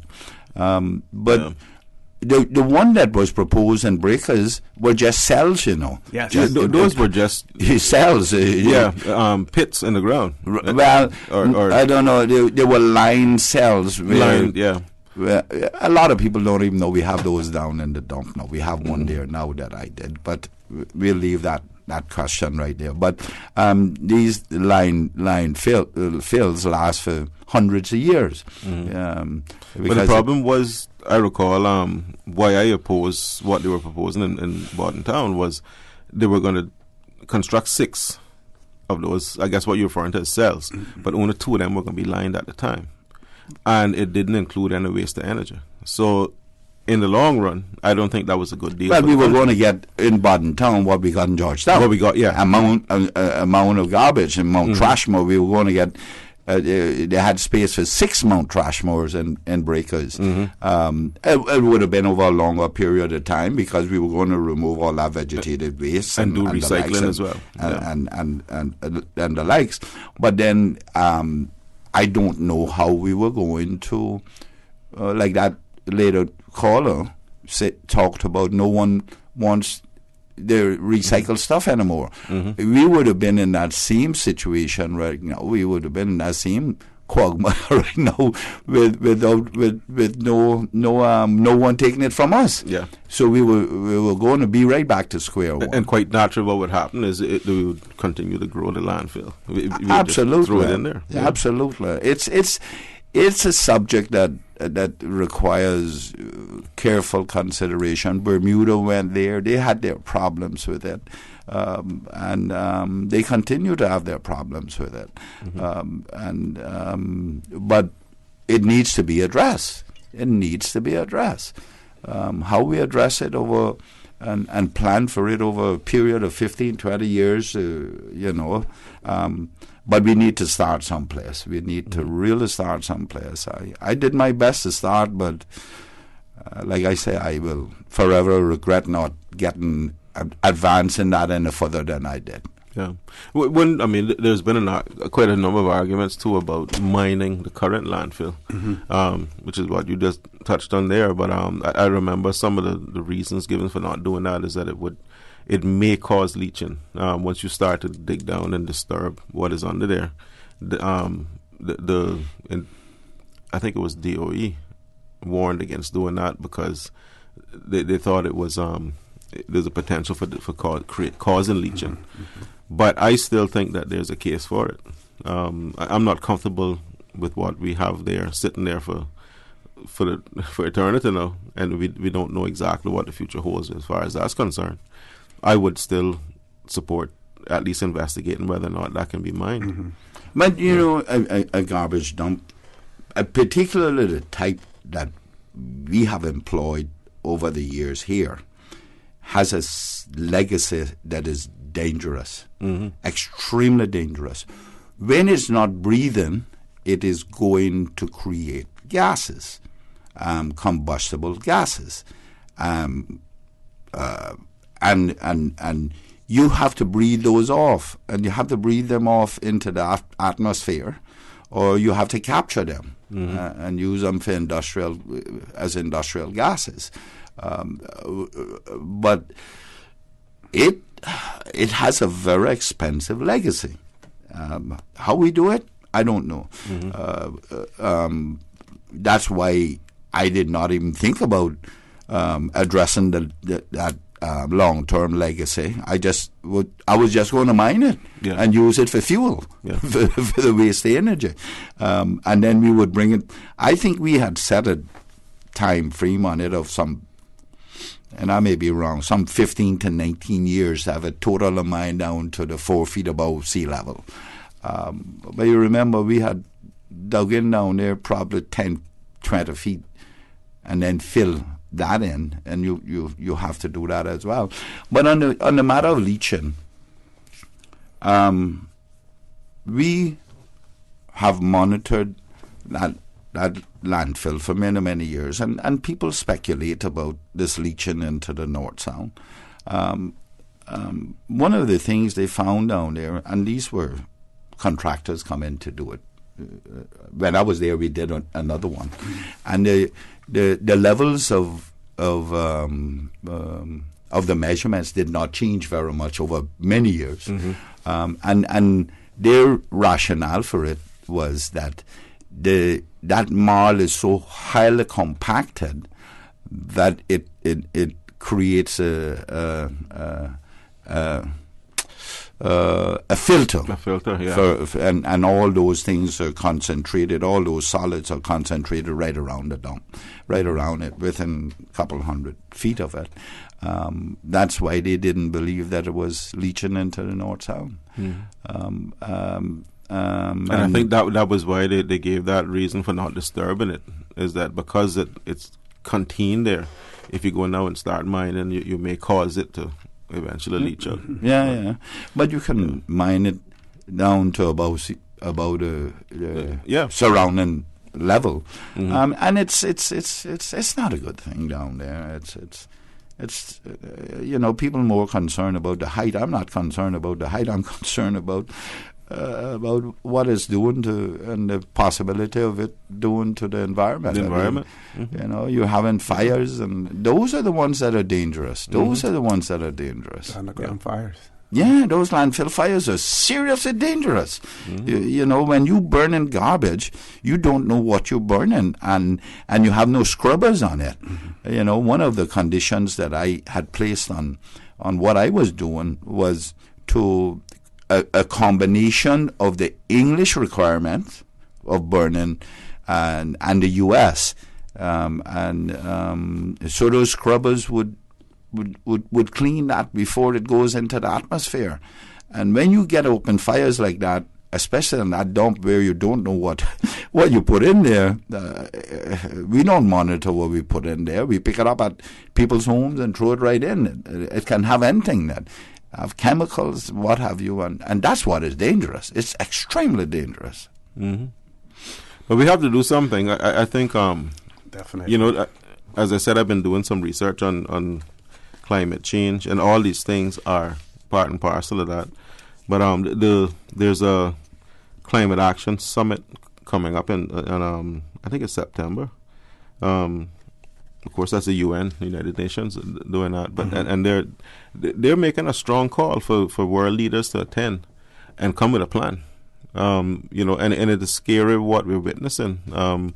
When July was the hottest month on record, when sea levels have risen in the space of a couple of months globally, it is time for us to really wake up now, the entire world, and pay attention to this, because I think the debate about whether or not global warming is real has been resolved. Yes, I think that, yes. Well, do we have a caller? We have a caller.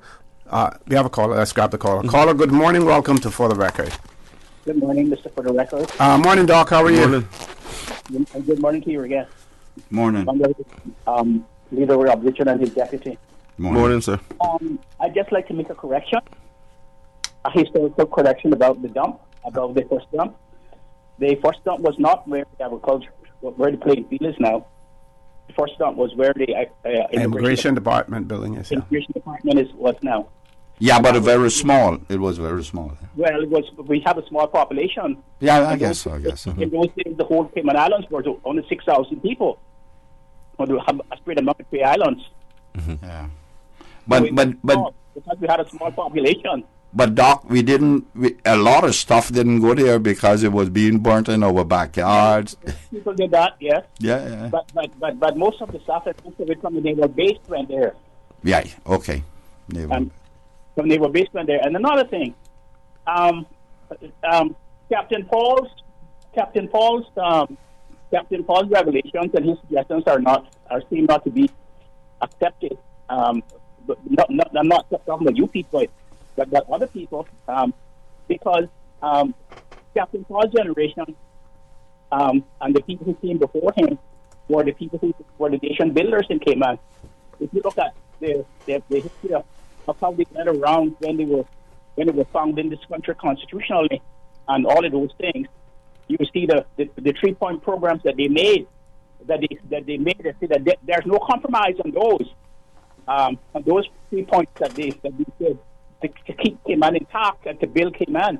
But that generation is gone now, and it seems now that the generation of the people who now, since the last 3 or 4 decades, that have the responsibility to election and who sitting into the executive to build Cayman really have no interest in that. And it seems either they have no interest, or they don't have the insight, or they don't have the education to do so. They're not thinking about Cayman 50 or 60 years from today. They're not thinking about that. All they think about their salary and how they and how somebody can come in and get a contract to tell them what to do. Those are the people. Who came forward. They didn't have anyone to tell them what to do. They knew what to do. They knew what kind of society they wanted. They knew because they were thinking about themselves, their children, their grandchildren. And that's the reason why we have our country today.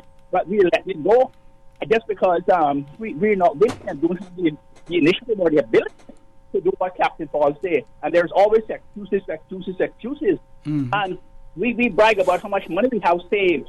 And then on the one hand, and then you're talking about all these problems on the other hand. Well, that's why you have money for to use all the problems. That's what they did in other districts. That's what they did in other countries. They use their resources to solve their problems and to move on and to develop their country. And as it has been said by a prominent person, they all want to be captains. They all want to go up to the bridge to grab the steering wheel to steer the ship. And if they can't do so, you won't let them do so. They will go down into the engine and wreck the engine so the ship can't move. This is how Cayman is. This is how Cayman is, and with all of this, there'll be no turning back. There'll be no turning back because the generation that's coming now, it seems to me, they don't have the ambition either to do anything. And every day, the island has been taken over, being recolonized and taken over, and soon we'll be like, they have to go down to the museum to see what we were like and what we did and to identify us as a people. You know, Doc, I'm glad you brought that up because I went to the funeral of Mr. Long on Wednesday. And I was so saddened by what I saw that I even called OC. And I was mad that his tenure commenced little over 50 years ago in this country, just when this country was starting to grow. Therefore, it can be said that under his leadership as an administrator, his time was invaluable to this country and its current position and the development. He led this country as administrator and short period as governor through the most political tumultuous times it has ever seen. Demonstrations in the street, but things like the cadastral survey started under him. Our new constitution started under him. The dock, the glass house, the courthouse, the legislative assembly building, all those things. We are today, in part, a lot of must be thankful for some of the stuff him, Warren, Benson, Captain Eldon, and Berkeley Bush, them did. And the Premier was there, I was there, Alva was there, Tony Eden was there, and David White was there. 5 members of the Parliament. 5 members. We need to pay respect to those who helped build this country. You hear what I tell you? And you're talking about Captain Paul. We forget where we came from. That's when this country kicked off. And he saw the need for us to change our governance style and fought for that. He was the one who brought the British Navy in there when we were having so many demonstrations to try and quell it by just anchoring the ship off out there. This country today was built back in those days when people like Captain Paul them had those practical ideas and had that vision for the future. Nobody remembers it anymore. Okay. And if you think about a pivotal moment in our history, because I started and it was like a history lesson for me, because I was born in 1971, and I think that was when he started being governor. Yes. So you imagine for me now, my entire life, I grew up not really being in touch with a lot of what he did, but sitting there hearing about his life story, to me, I remember thinking that was a pivotal time in our development that we need to ensure that younger generations learn about. Exactly. And know about. Yeah. Doc is still there. We have about 2 minutes before we go to a break. We're still there, but all we do is verbalize things. We don't do, and there's no action. There's no action. There is no sacrifice.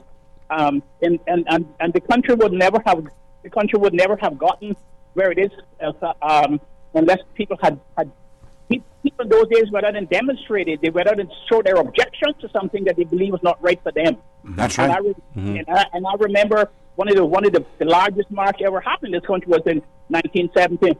When Gilbert McLean led that march against the development plan that said you could only build a house on 1 acre of land, and so forth. And Long was the person who they handed the petition to.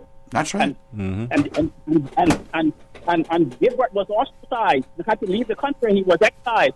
It was Long who brought him back and gave him and put him in the government. Yeah. So, and I'll leave you with this. Long was also a friend of mine when I was run for election. I mean, one time when the new constitution came, I think it was 91, and we were, Long and I and our Americans were on the radio explaining what the provisions of the new constitution would be. That was when we were getting the first ministerial government, and Truman Borden didn't want it. He was opposed to it. He was opposed to any changes. That was the draft made by Speaker Smith and his companion. And I was on the radio that night talking about how if I got elected, what I would be doing, that I would have in school to send single parents and those who didn't finish school back to the college to get in qualifications to get a job, and I was going to bus their children to a night care center and then send them back home after the people arrived back home. And Long called, when I got off the radio that night, Long called me and said, "McPhail, you said you just lost the election." I said, Governor, I said, well, what you mean I just lost the election? Your people are not going to give up off a ring for show to go to night school. What you should do is to tell them the other side is giving $250 a month for social services to them, and you give $450 and then you get elected. That's what Long told me. So. Yeah. Thank you. And you know that. Thank you very much, Doc, for that. We have to go to commercial break now because they did give us some leeway and gave us about a half an hour. Folks, when we return, we have a question, and I just want to give you, gentlemen, an opportunity to think about it while we go on a commercial break. It says this writer says the panel is talking about waste management and the dump. Are they considering arc plasma gasification as a solution instead of incineration? With temperatures below 800 degrees Celsius, arc plasma vaporizes municipal waste and plant waste to temperatures about 13,000 to 18,000. So no toxic compounds and gas is produced to run turbines. Folks, please stay tuned. For the record, we'll be back shortly. At Seaboard Marine, customers often ask us questions about their shipments. I have various items coming from different suppliers that I need to ship to Cayman. Do you offer consolidation? Yes. Seaboard Marine offers consolidation for full and less than container loads. We can hold your packages at our Miami warehouse until everything arrives and ship it all in one go. And we have the best rates to Grand Cayman. Visit seaboardmarine.com for more information. Shipping shore to shore, Seaboard. In 1996, Rotary Club Central led the way initiating a disaster fund to prepare and assist our community toward recovery. The Rotary Clubs of the Cayman Islands then expanded this valuable instrument, the Rotary Cayman Disaster Fund. Thereafter, Rotary District 7020, a group of 86 clubs over 10 countries in 16 islands across the Northwest Caribbean, grew this idea, the Rotary District 7020 Disaster Fund. Today, this Rotary Central idea has worked relief and recovery, assisting communities throughout this region. Rotary, with you before, during, and after. Rotary, connecting the world. Gym tonight? I have another test today. Wow, for somebody who isn't in school, you've had a lot of tests this week. Well, That Motors is giving out fresh baked cookies to customers who test drive SUVs this month. And since I haven't decided what to buy, I'm just test driving each one to see what I like best. You better test drive that to the gym and back, especially with all those free cookies you're getting from Vamped. Take a test drive for a sweet surprise this August at Vamped Motors. Test drive any SUV and receive a freshly baked cookie. It's our way of saying thanks for dropping by to check out our huge sale on every SUV in stock. Save up to $4,400 during Vamp's summer SUV sale. Now through the end of August. That's every SUV in stock on sale. Save up to $4,400 or put the savings towards upgrading your vehicle. Sweeten the deal with Vamped Motors, Walkers Road. You are invited to the grand opening of the new Superior Auto Apprenticeship Center on Seymour Drive. New opportunity, new beginnings, new home for Caymanian youth seeking career training and certification in high-demand trades like automotive repairs, air conditioning, refrigeration, plumbing, electrical, metal fabrication, and more. Come witness, celebrate the cutting of the ribbon. At 4 p.m. Wednesday afternoon, August 21, another milestone. The Superior Auto Apprenticeship Center, a not-for-profit program successfully training and creating employment alignment since 2010. Purpose. The Miss Cayman Islands Universe Committee is inviting you to our pageant on 17th August, 7 p.m. at the Ritz-Carlton. The committee continues to empower young Caymanian ladies to become role models in the community. So come out and see our 6 beautiful contestants vie for the title of Miss Cayman Islands Universe. The winner will represent us at the Miss Universe pageant. Get your tickets today at Funky Tangs and Sand Angels. For information that matters, For the Record with Orrett Connor continues right now on Radio Cayman. Good morning and welcome back to For the Record. In the studio with me, Honourable Ard McLean, Leader of the Opposition, MLA Mr. Alva Suku, Deputy Leader of the Opposition, and the question from our listener was, the panel is talking about waste management and the dump. Are they considering arc plasma gasification as a solution instead of incineration with temperatures below 800 degrees Celsius? Arc plasma vaporizes municipal waste and plant waste to temperatures about 13,000 to 18,000 degrees Celsius. So no toxic compounds, and gas is produced to run turbines. Mr. McLean.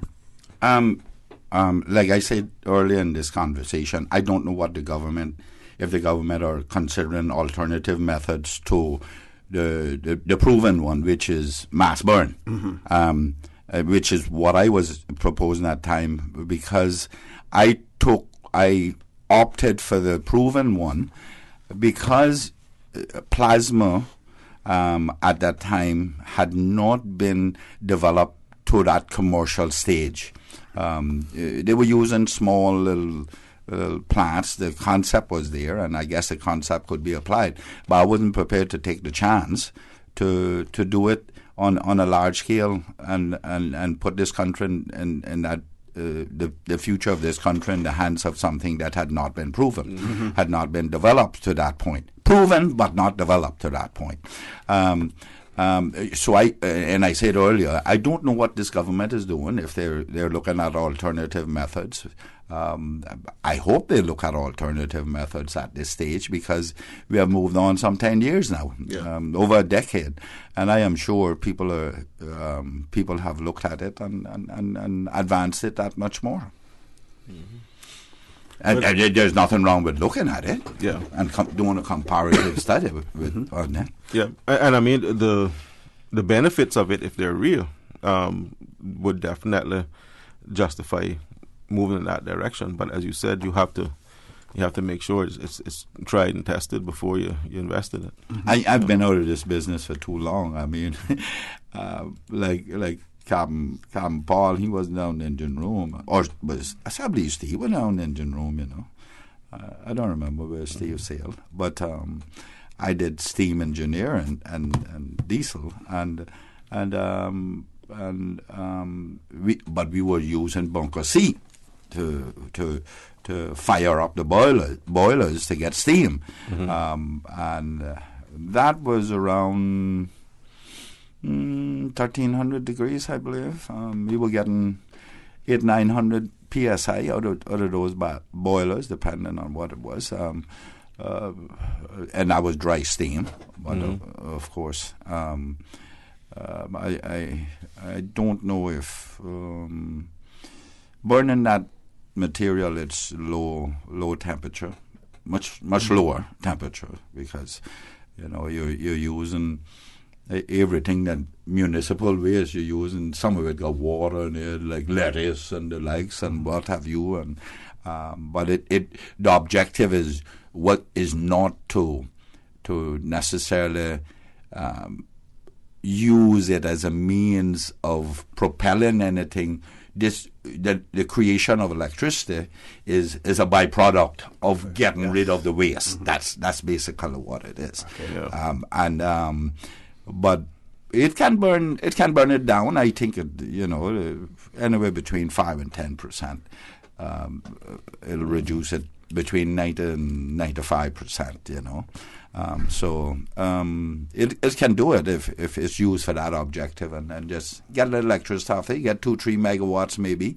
It'll help pay for it. Okay. But what people are going to have to understand, you can't do this for free anymore. It will be tipping fees that you have to pay. If you're out there doing a business and you like the yard waste and you're getting paid to clean people's yard and to remove it, then you're going to have to pay to dispose of it, because you're not disposing it on your own property. Exactly, and it's called tipping fees. And then if you're in construction, you got paid for all that material, and if we're going to dispose of it, you're going to have to pay us to dispose of it. Precisely. Okay, one of our listeners has written in and said, kindly thank your excellent panel.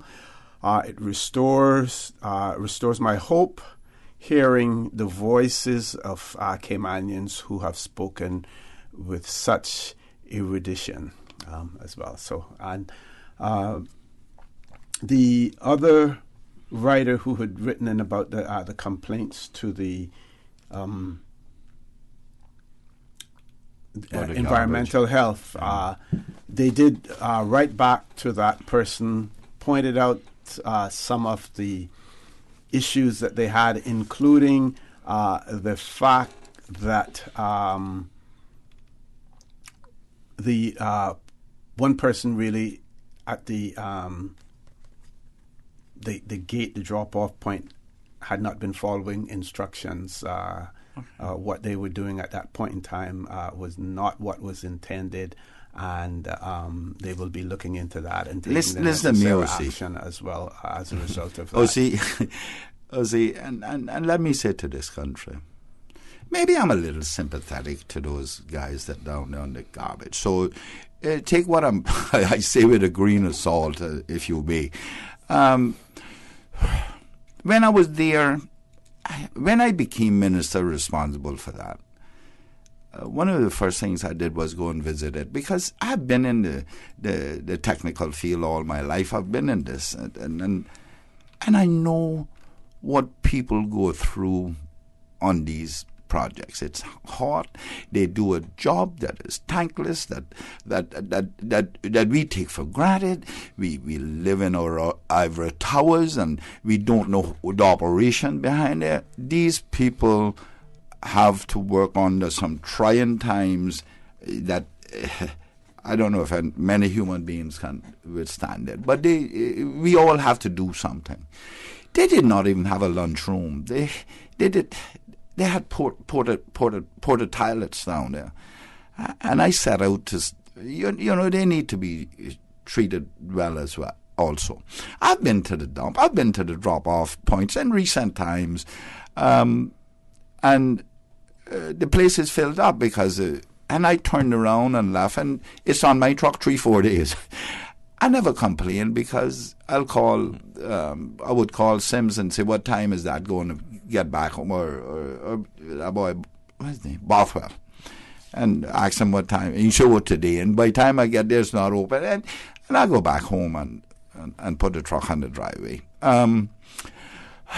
Those are some tough people that doing that job, and Yeah, we want what we want. We need what is required, like picking up garbage. And but I would, I'm not saying that.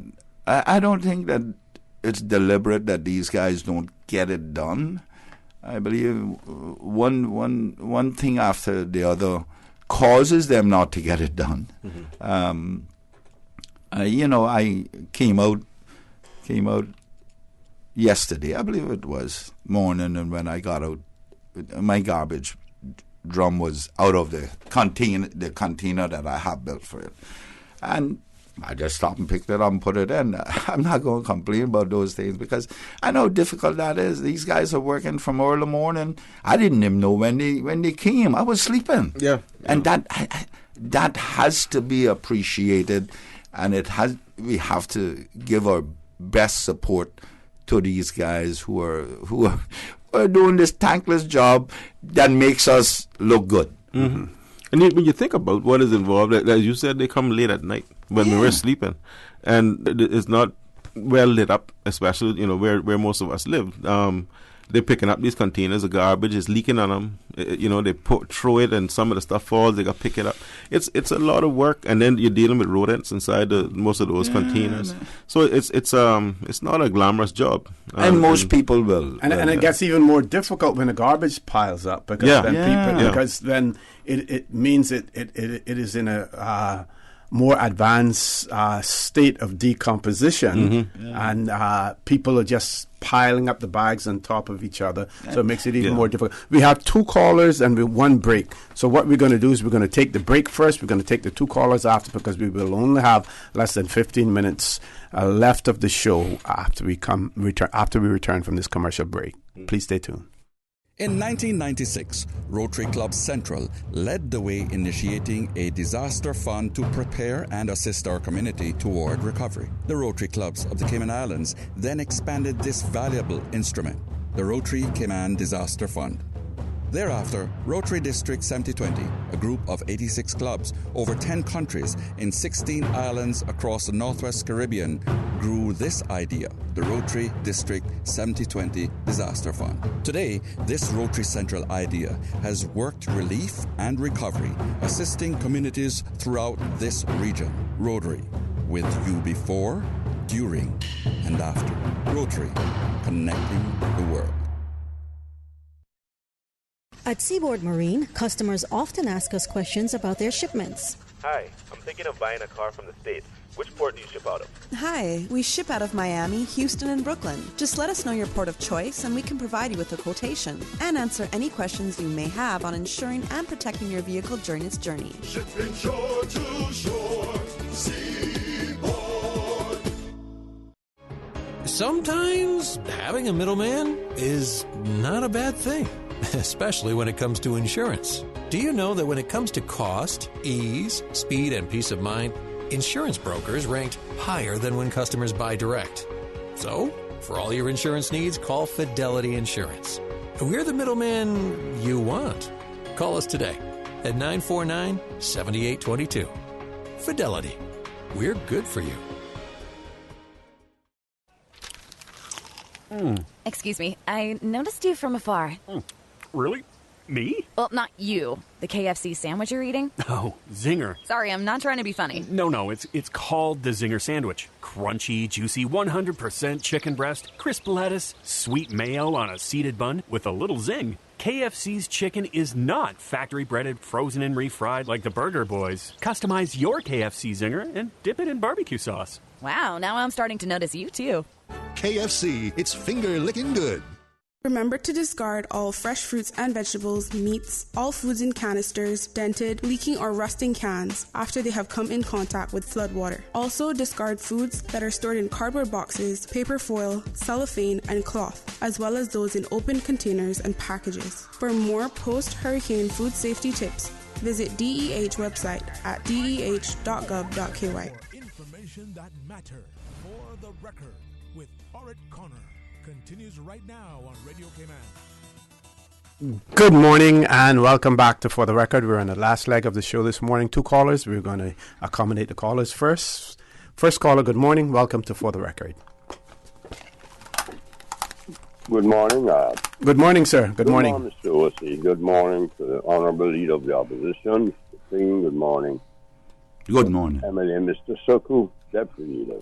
Morning. A lot very wise things have been said, and you made excellent points there, Mr.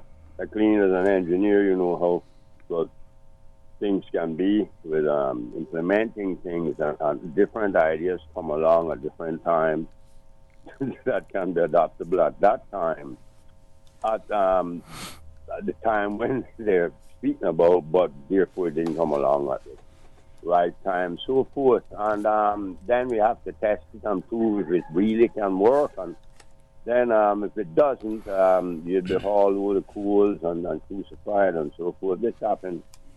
But it's strange. Just yesterday, my brother and I were working up my Jeep. We were talking about the same thing with the guys picking up the garbage. The sense of the job that, and even those at the dump, as you said, it's not a simple, easy job. A lot of people nowadays, the last 30 years, sit behind a desk with a computer and plan out things and say these things, and this is how it should be done, that. But they never did ever get out there and put those things into practice, because theory is one thing. The practical application of those theories is a completely different thing. Well, I've proven that every day on the little job I do. It's those who think you can plan it and do it from sitting at a desk with a computer. Doesn't work. Yeah. Dealing with real people, not virtual images.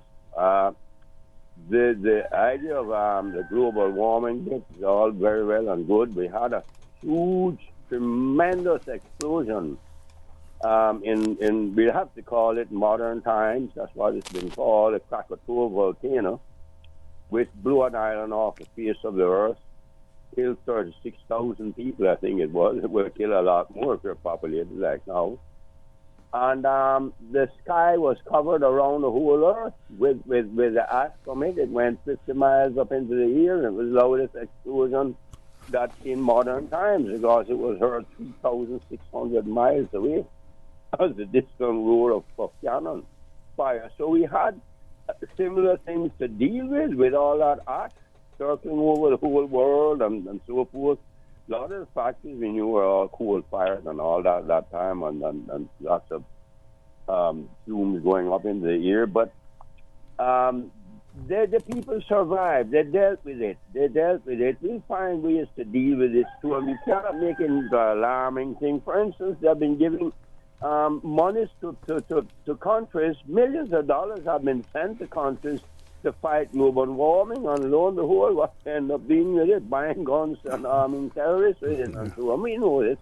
Caller, I'm going to ask you to leave us there. We have two more callers, and we have less than 10 minutes to go. I want to give everyone an opportunity to have at least a little, a short say. Next caller, good morning. Welcome to For the Record. Yes, good morning again. Good morning again. Very quickly, since this is your second call, caller. Okay. I have a question. What are our sister islands doing to avoid having the same problems with their garbage that we have here now in Grand Cayman? Okay. Thank you. Thank you very much, caller, for that. Last caller, good morning. Welcome to For the Record. Good morning, gentlemen. Peter Schmidt here. Good morning, sir. How are you? Morning. Fine, thank you, and I hope you all are well. Just a quick comment on the suggestion about tipping fees. Whilst nothing is for free in this world, I understand that, but I fear that if we institute tipping fees, there will be garbage dumps arising all over the island of people trying to avoid them. Mm-hmm. And I think we have to have a better idea. Nowadays, if I bring in a vehicle or bring in new tires, even as part of my luggage, I have to pay a fee for the disposal of that tire. Maybe it needs to be a fee that is paid up front through the licensing of the contractors or whatever. But I'm afraid that we'd have to deal with even more garbage and yard waste. Not so bad, because that will compost eventually. being dumped all over the island. That was my only comment. Thank you. Thank you very much, caller, as well. Well, gentlemen, the first caller this morning, he started the ball rolling on this. Yes. we wanted to talk about other things. We wanted to talk about. He started this morning. Yes, yeah. Which is a good topic. It takes a life of its own. Yes, which is fine. That's fine. It's a subject that needs to be discussed. Yeah, because we wanted to talk about the referendum, and both the government and the opposition caught hell on Wednesday from me and my panel. In relation to the lack of legislation as it relates to the absence of referendum laws and so what you were giving the opposition hell for? Well, we said all legislators, not just the government. You point your finger. You point your fingers where you're supposed to. Let me finish. So. 2009, we had a constitution that was approved. 10 years later, and we've had 2 referendums during that period. We had one on the constitution itself, and then one and then one after. Under the constitution. Yeah. But no referendum legislation. So we have to make things up as we go. Sometimes to the benefit of the government. In some instances, to the benefit of the people for referendum as well. But everyone lamented the absence of permanent legislation to deal with. Let me defend myself then. Since you can lament, lament as much as you want. On Wednesday morning, or your guests. I didn't listen. No, I wasn't listening. Or your guests, whoever they may be. One of the things that was required in the Constitution is to bring the laws into conformity with the Constitution. Mm-hmm. Okay? I would venture to say I've asked that question at least half a dozen times on the floor of the Legislative Assembly. I have not been in government since 2009. Therefore, you and your guests needs to point your fingers where they deserve to be pointed. Dr. Mark Field, for instance, speak to the fact about private members' bills. Even in the even if there's no possibility that it is likely to pass, at least it shows that an effort was made on your part to push the government towards that direction. Let me finish. I know you were not involved in the last constitutional negotiations, but and you're the politician. I'm not a politician, but politics also involves the art of negotiations, the give and the take. And like I said, you weren't involved in the last negotiations, but you would have thought that would have been some give and take there. Yes, you want me to support you on this. How about let's getting this done, as well. Okay, let me respond. I don't think any government ever thought that this would become a reality in such a short period of time, because we have been people in this country have been somewhat dependent, trusting of their government. And all of a sudden now people are changing their positions and they want to be involved. Mm-hmm. So I don't think anybody thought of it, to tell you the truth. So that may be a fault on the part of legislators, all legislators since 2009. However, you and Dr. Macfield, yes, you say, has ever been in there. Neither of you understand how difficult it is to do a private member's bill. Why? Because we do not have the support to do it. In other countries like England, they have support for their legislative agenda. They have draftspeople and the likes on their staff. The government employs the draftspeople here. We do not have access to them. Mm-hmm, mm-hmm. And when you do a law, it invariably affects other laws that needs to be looked at.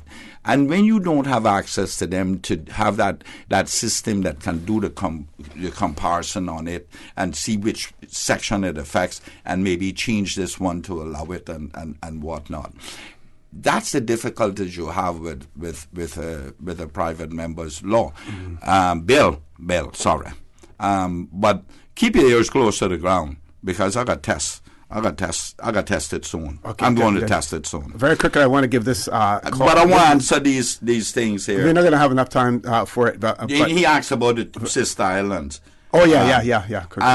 My proposal was that we were going to bring the garbage to Cayman, so that we could get more electricity and have more fuel for the mass burn.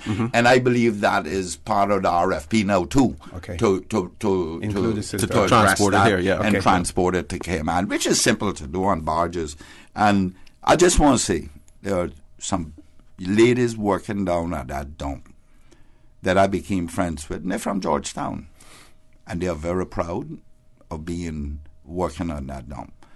And like anyone else, they are extremely proud. I go and I visit them every now and again because they're friends of mine.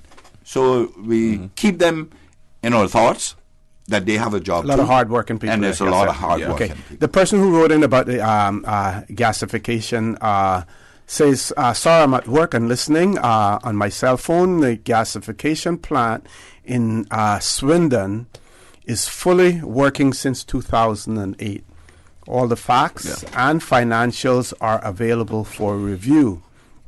There are others online and working very well in the UK.